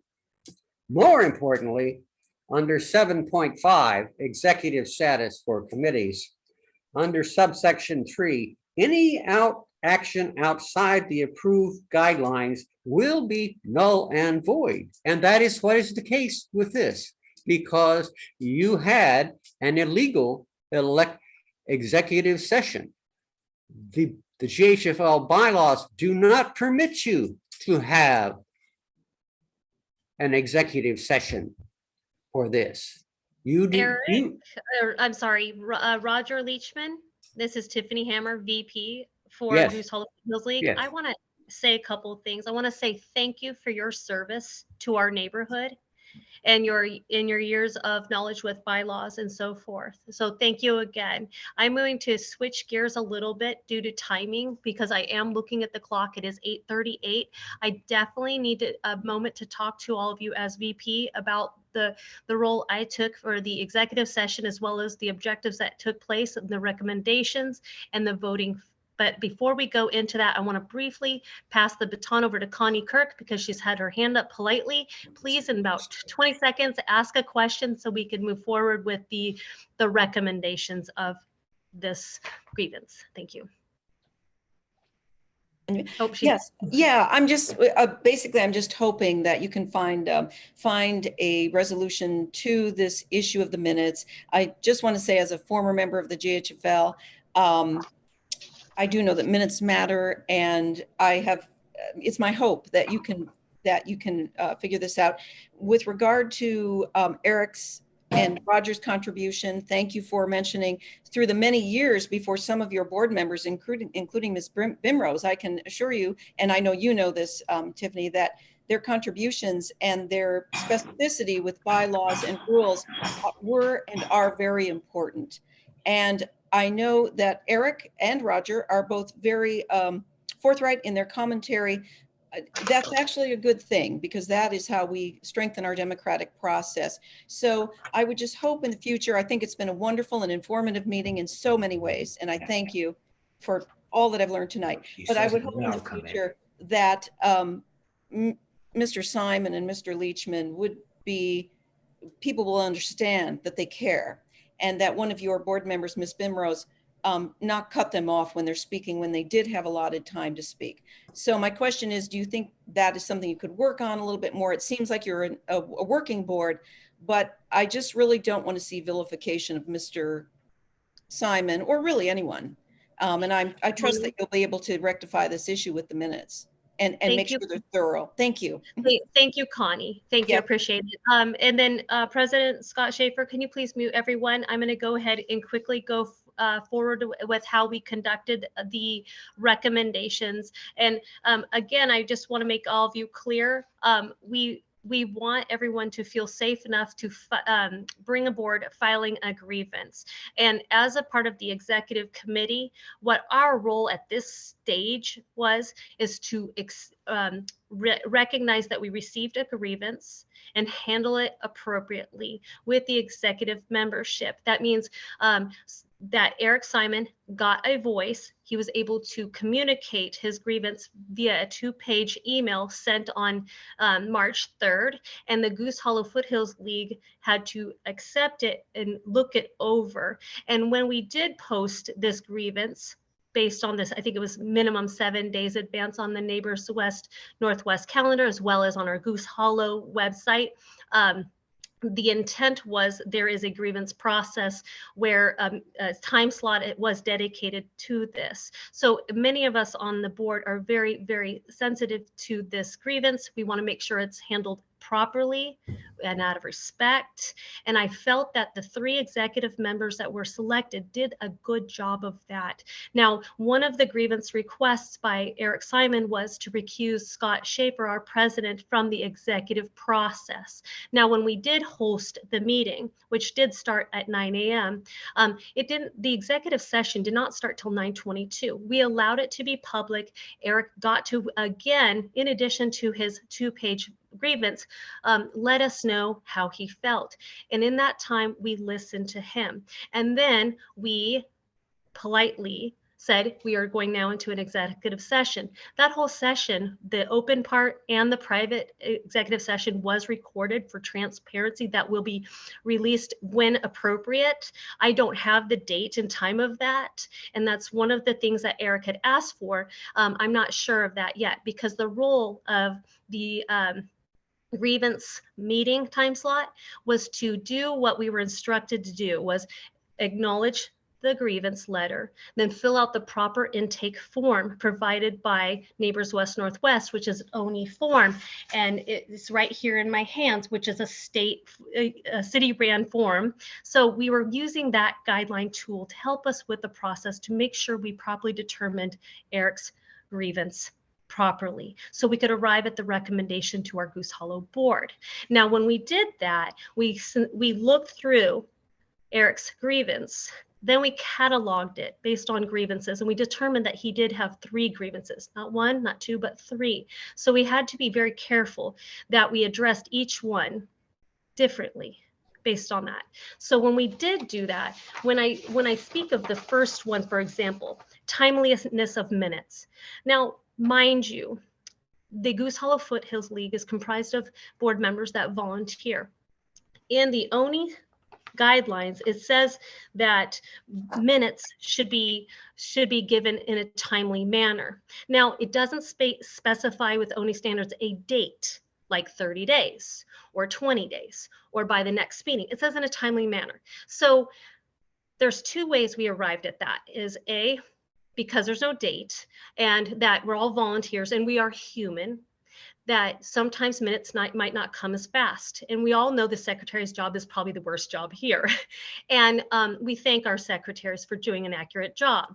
So I'm not going to hold that person if I would hope that we would educate our board on being timely per the ONI standards. So this is a minor grievance. Now, mind you, our Goose Hollow Foothills League, in all transparency, within days, uploads our fully recorded videos of our neighborhood meetings on the YouTube. So it's not like we were withholding anybody of what really happens at our meetings. We do 2 things now post-COVID. That's YouTube videos and then written minutes. Now remember, minutes are also supposed to be written by of essence. Again, another ONI standard. And the second grievance is, why are we not including every email out there that's floating in the community, or whether someone posts an ad in the Northwest Examiner?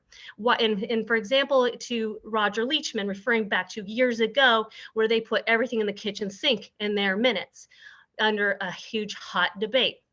Now, mind you, the ONI standards say, and thank gosh for this, that the secretary's only role is to collect the essence of the meeting. That means who came, what time did it start, any motions passed, any situations, major situations. So when we, as an executive membership or the executive that were dedicated to this this grievance process, we looked at that and said, do we change ONI standards? No. Do we look at that and say, you know what? We don't have to include all of these things. That poor secretary out there, we don't want to put undue stress on them to complete everything.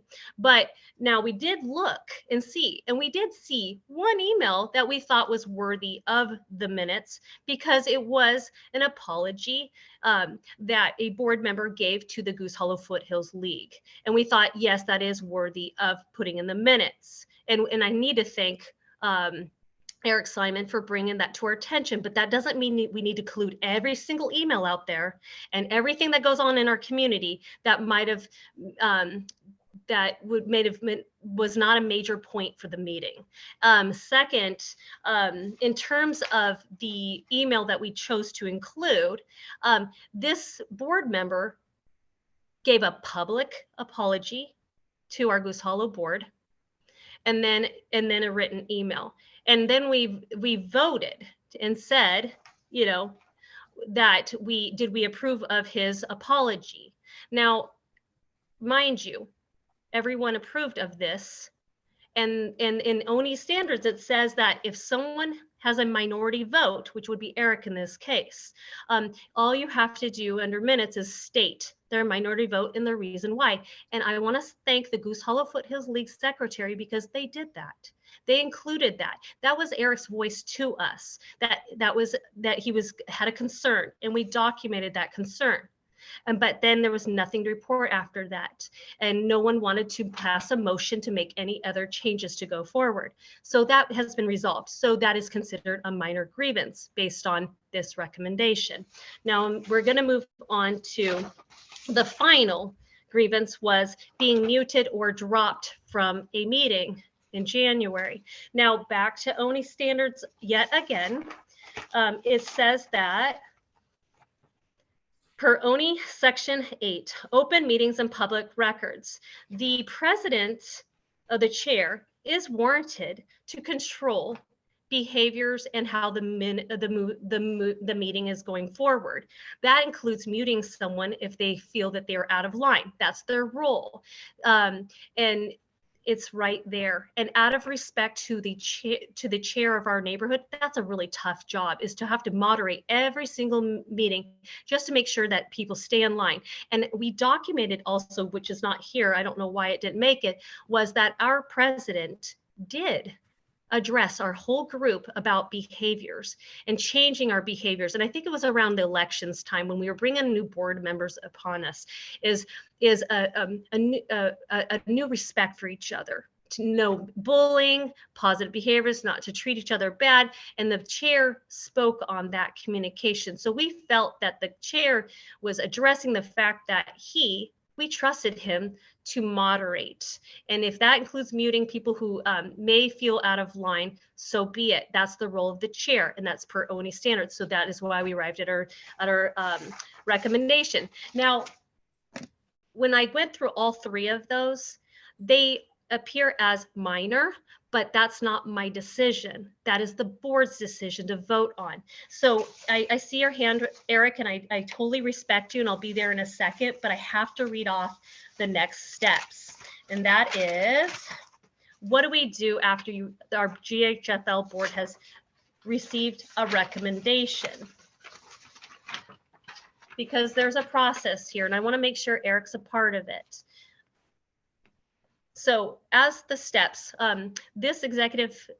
the three of us in the executive meeting were guided by a set of instructions. We weren't doing this blindly.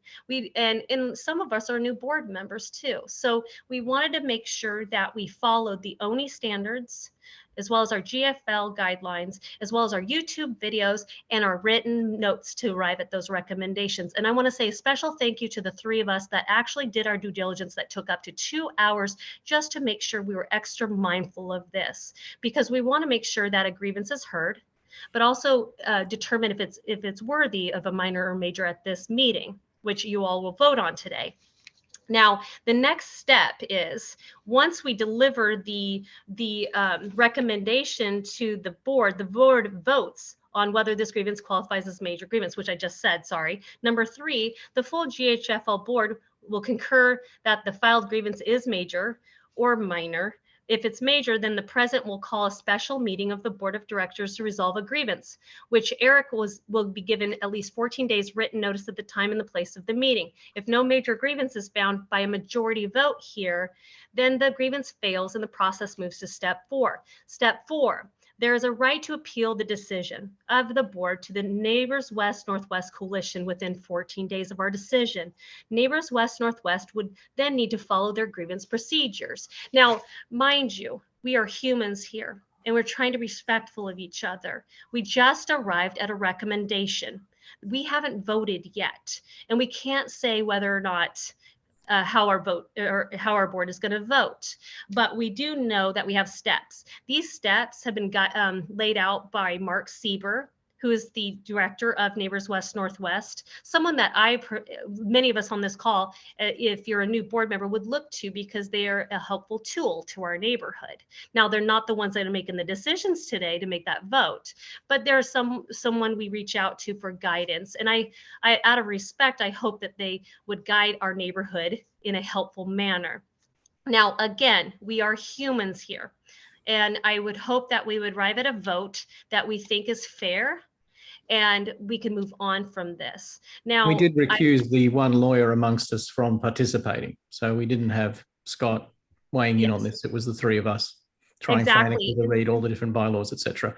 So Eric, you did speak with us for nearly 40 minutes during that Tuesday meeting on and off. And you've spoken a lot today. So how many more minutes, sir? Can we unmute him? But just a second. Sorry. Okay. You're on. Sorry, Eric, try again. You're yeah, I'm fine. Thank you. The only thing I would say is you used an illegitimate process, which kind of means that this meeting should not have occurred. I also had brought up, when you allowed me to talk before you went into executive session, that the executive session was unwarranted based on bylaws and ONI standards. So I know you're going to vote. And so the only thing I will say is obviously I have the right to appeal. I also have the right to amend my complaint that the process that you used was illegitimate, illegal, bogus, whatever you want to call it. In addition, once you make your decision, my understanding of the appeal is you have to send me all the documentation. And once I receive that, that's when the 14-day period starts. It's not from this meeting. It's when I receive all those materials, which who knows how long that may or may not take you. The last thing I wanted to say is I was told by Tiffany, who led this, that I would have access prior to the meeting to the minutes and all this other information. And I noticed that there have been two late arrivals, Sean O'Donnell and Catherine Sims. So they came here in the middle or towards the end of this discussion. And I'm wondering, was the board given this information prior to the meeting?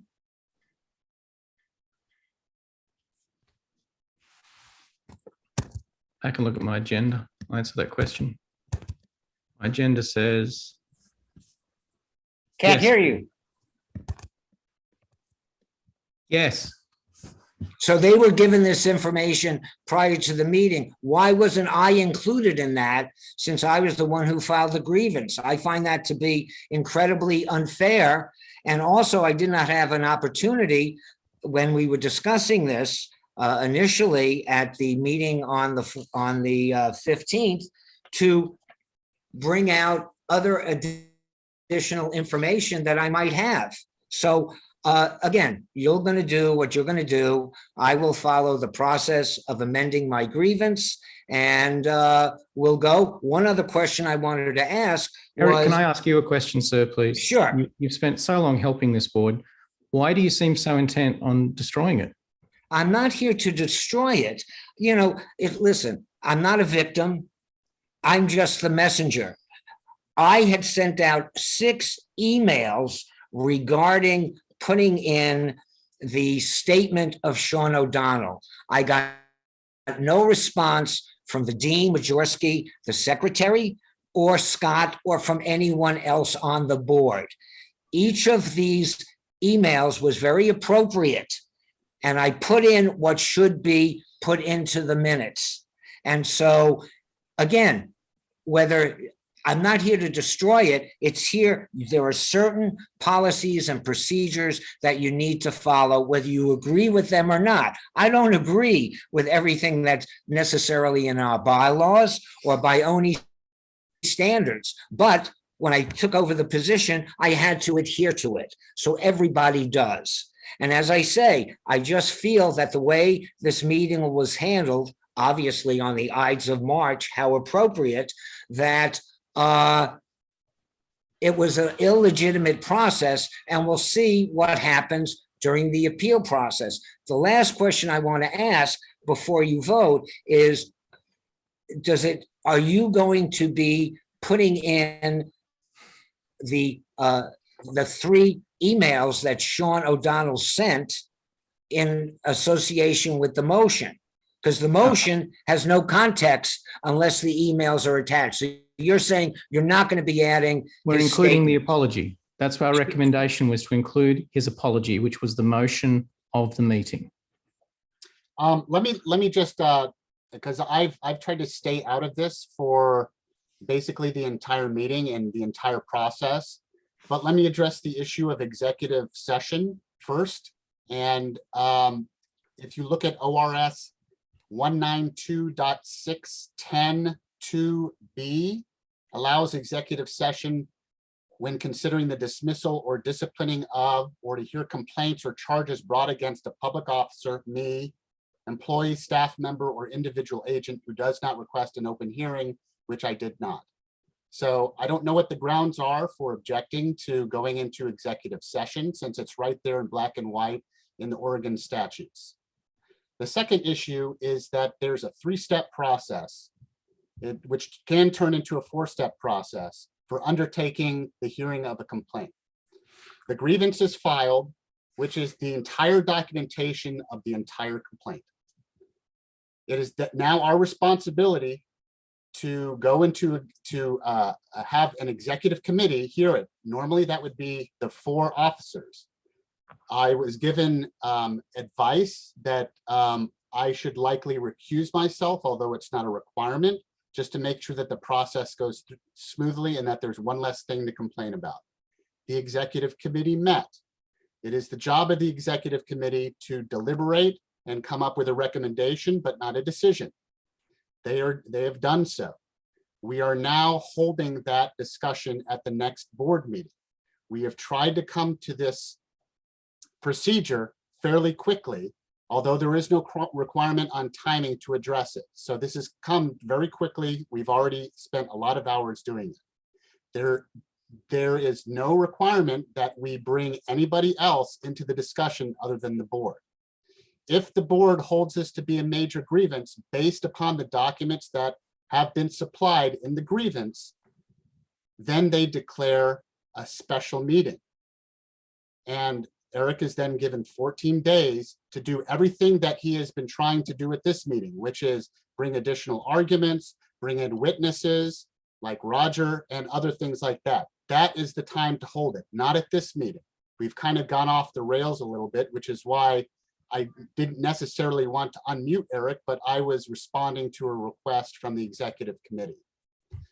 If we decide that there is no major grievance, there's I know it's midnight. a possibility of doing something about that too, which is to appeal to Neighbors West Northwest, and then they go through their process. So as far as I know, I can't see how there was a falling down on not following our procedures. Everything was followed to a T. And in fact, as far as I'm concerned, it seems like that we've given great deference to the person that had filed the grievance by giving them the opportunity to further argue with the executive committee and now with the board. So with that, I'm going to be quiet and let Tiffany, as the chair of the executive committee that heard this, take the next step. I think you need to unmute Tiffany. Okay. Scott, just for clarifications, it's 9:01. Do you want us to put this on hold for the next meeting to take the vote for whether we declare this as a minor or major grievance, or do you want to just handle it now since we have everyone here in the room? Well, it's certainly up to you, but I don't know if anybody else on the board has additional questions or comments. If that's going to be a huge discussion, maybe we can do it. If we're ready for a vote, maybe we can do it. Again, I'm going to recuse myself from a vote. We do have a quorum available even without me voting. And so we can go ahead and take that vote if no one else has any other comments. Okay, Connie, if you could in like 15 seconds, or just quickly get your question asked, and then we can move on with the voting. And if anyone else has questions too, really quick from the board. My hope is that you'll continue in this process of exhibiting decor. There's much that I've seen that is very, very good, and I applaud it. But I hope you will continue in your processes of training for board members. I do not, having been around Goose Hollow for many years, again, long before some of you were on the board, I do not think that Mr. Simon is intent on destroying your board. I feel that wasn't a fair comment, nor any criticism of Mr. Simon's backdrop. Not everyone has the technology to have a glamorous backdrop. So my question, and I do hope that there are reassurances that the respect that you speak of, which I think there's a great deal there, and Tiffany, you answered questions in a very beautiful and eloquent manner, and I admire your work very much and the work of many of you. But I think a few of you could use just a little more time understanding that people have very different styles and tones from different parts of the country, from different backgrounds. And I think that's very important. In fact, it saddens me. It really saddens me. So that's all I have to say. Thank you. Connie, I actually appreciate that going into our voting section. I want to say, yes, Goose Hollow has grown a lot in the last year alone about behaviors. I mean, when I originally became a board member, it was an unruly time. And that was really hard for a lot of people coming into a board, is the behaviors and stuff. So we're still learning, we're human. And I think coming into 2022, we have more to improve on. And that's something that we should look to our chair for, is to help guide us right now. You probably see in your community, as well as our city, greater city area, there's a lot of misunderstandings. There's a lot of hostility going around. And we need to just really work on conflict management, how we work forward. And we also need to understand that there's some good intentions here. So today, as we go forward for the voting, I want to say thank you to everyone. I actually, again, want to say thank you to the executive committee. I thought you were professional in handling this. I did not see biases or opinions that help arrive us at that. We were really focusing on the 4 materials that we had in our possession, which is, again, the ONI, the Goose Hollow bylaws, as well as the YouTube videos and the written minutes. And as we go forward, I want to make clear that if we do vote in a way, I don't want bullying behavior. I don't want us to be bullied to our decisions or fearful of our decisions. But we need to move forward and make sure that our decision is what will help us propel us to the next, through this year. So thank you again, everyone. And I don't think it's appropriate to have anyone else other than the executive members making that decision, because we didn't want to be bullied as well. We wanted just to look at the grievance, which that person had a voice, a 2-page voice. So they did have a voice in that, and we took that in consideration. But to have someone in the room, it's like almost going into a juror's box, and the victim is in the juror's room, and then they're sitting there forcing them into a decision, and you just can't do that. We have to make a good decision, level-headed by the resources we have in front of us to make that decision. So I hope I'm not rambling too much. Let's go ahead, and if anybody else has any quick questions, let's go into the voting. And I see any hands. Anything about the voting? Questions around the voting? Yes, Roger. Oh.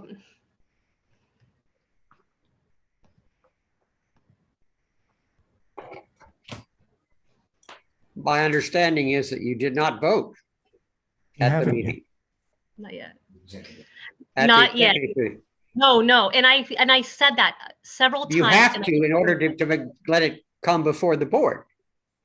We were just putting together a list of recommendations to put it toward the board, so the board can vote in front of the public. That's not the way the procedure is laid out. Also, it's the case that, to respond to what Scott Schaefer said, that I understand I know the state rules on what allows for an executive committee meeting. You did not announce them. And you don't have the right to do it anyway, because the bylaws do not permit it. There is no way you could have held an executive session on this. And to say that you posted it when you are required by the bylaws to email it to the whole membership, that invalidates what you have done. Thank you, Roger, for that.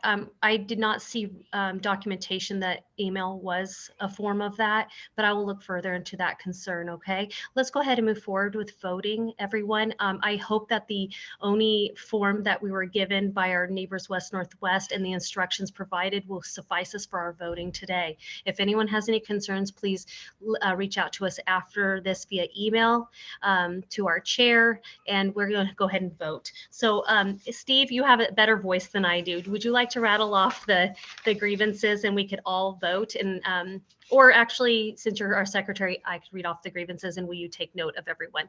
And then will you make sure in your notes to document if anyone abstains or yes, to make sure we get that minority vote. I can write that down. That's you, David. I'm sorry. Steve, do you want to rattle off? And Yeah. also, you know, do we have to go through that whole document again, or can we just go through No. the recommendations? Let's just quickly be, as a matter of fact, Okay. we would do a motion. Is that fair, Scott? Sure. Just to say it and then the recommendation and then Motion number Well, one. so you do need to decide the whole major grievance, non-major grievance issue. So just make sure that that is captured in your Okay, request. so we'll do the 4 recommendations and then that major grievance. Is that fair? 4 quick motions, 4 votes plus that? Excellent. Vote number 1. The board should commit to having draft minutes released in a timely manner as per the ONI standards. All those in favour? Great. All those against? Anyone abstaining? Great. Was that unanimous then? Yes. Okay, thank you. Thank you, David, for confirming that.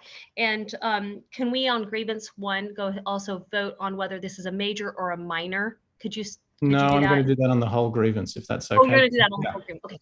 Okay. Sorry you. about that. No worries. Okay, the next one was recommendation that Sean's final apology to the Goose Hollow Foothills League board should be included with the minutes. So his final apology. So all those in favour? Any against? Any board members? Anyone abstaining? Unanimous? Laurie, are you, sorry, you on the board abstaining, against? No, I'm for it. You're for it. Okay, sorry. Thank you. Thank you. Read the October emails. The committee's recommendation was to add the following sentences to the minutes. Tiffany and Vadim reached out directly to those 5 via email and phone. We thanked all for raising their concerns, and we especially thank Annie for taking the time to speak to their concern. No follow-up action at this time. Steve, can we clarify for the record that Annie was present for that and she got an opportunity to speak to the board? So Okay, so we especially thank Annie for taking the time to speak in person to their concern. Speak in person to their concern. Are you okay with that wording? Okay. All those in favour of that, please say aye. Aye. Any against? Any abstentions? Okay. And the last one, regarding Scott Schaefer had blocking Eric from a meeting of some minutes, our recommendation is to dismiss that grievance. So again, all in favour? All right. Against or abstaining? Anyone? I think I need to abstain on that one. You're abstaining for the, you're recused from that. Yes.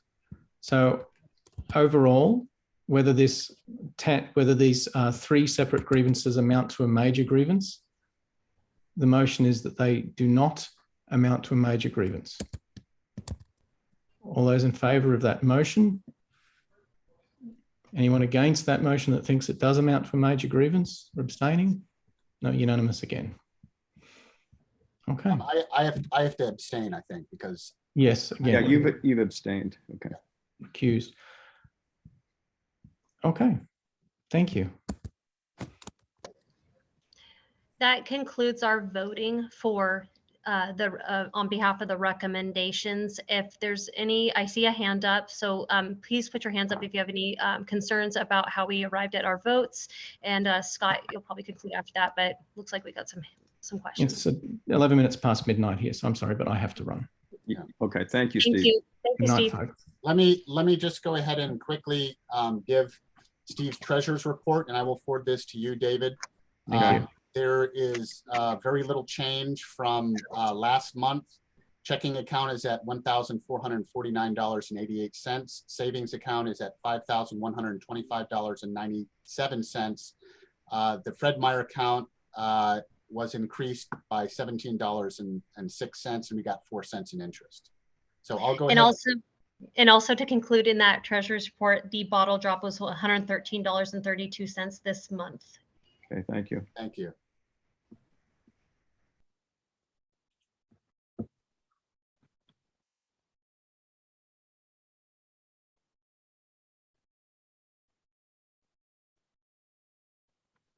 Hey, Tiffany, I don't know if you want to call the meeting or if you want Roger and Eric to make a final statement.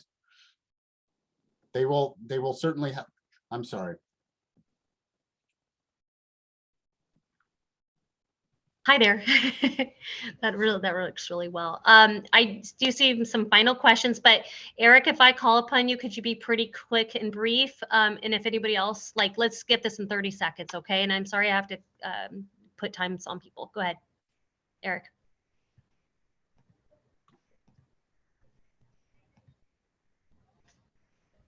Yeah, the only thing I want to say is I'll see you at the appeal, and I'll be amending my grievance or filing a new one based on some of the things that you guys came out with this evening. So thank you very much for not allowing me to participate as fully as you should have, both at the March 15th meeting and this evening. So thank you. And then Roger.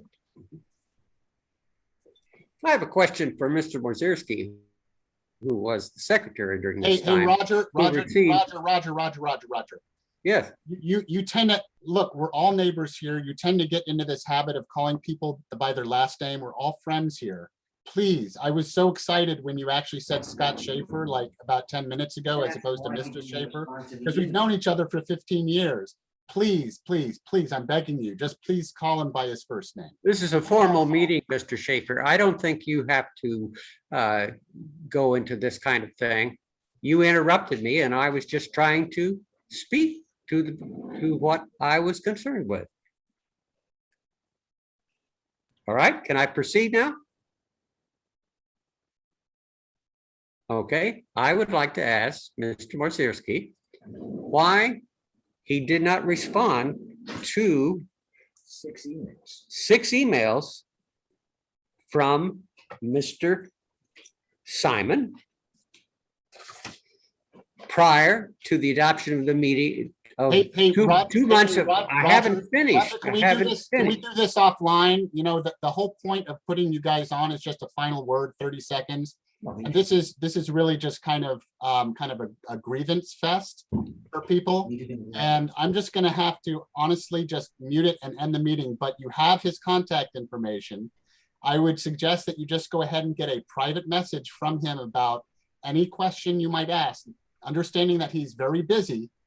And then, you know, maybe you'll get an answer that satisfies you, but I tend to doubt it because we're trying to get work done here.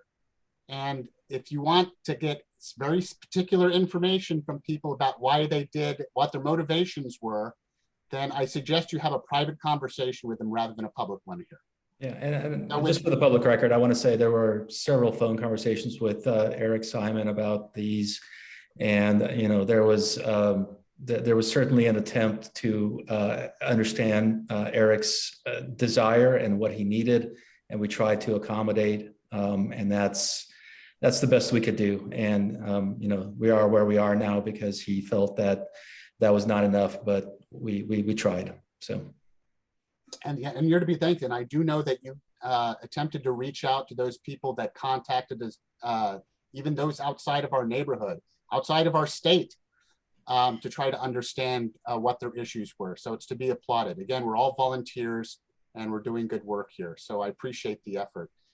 Without any further comment, I think we can just go ahead and end this mercifully at 2 hours and 16 minutes. So I will see you later. Good seeing you. Happy O'Donnell. Bye. Good night. Thanks, Bye, Scott. everybody. All right. Bye. Good night.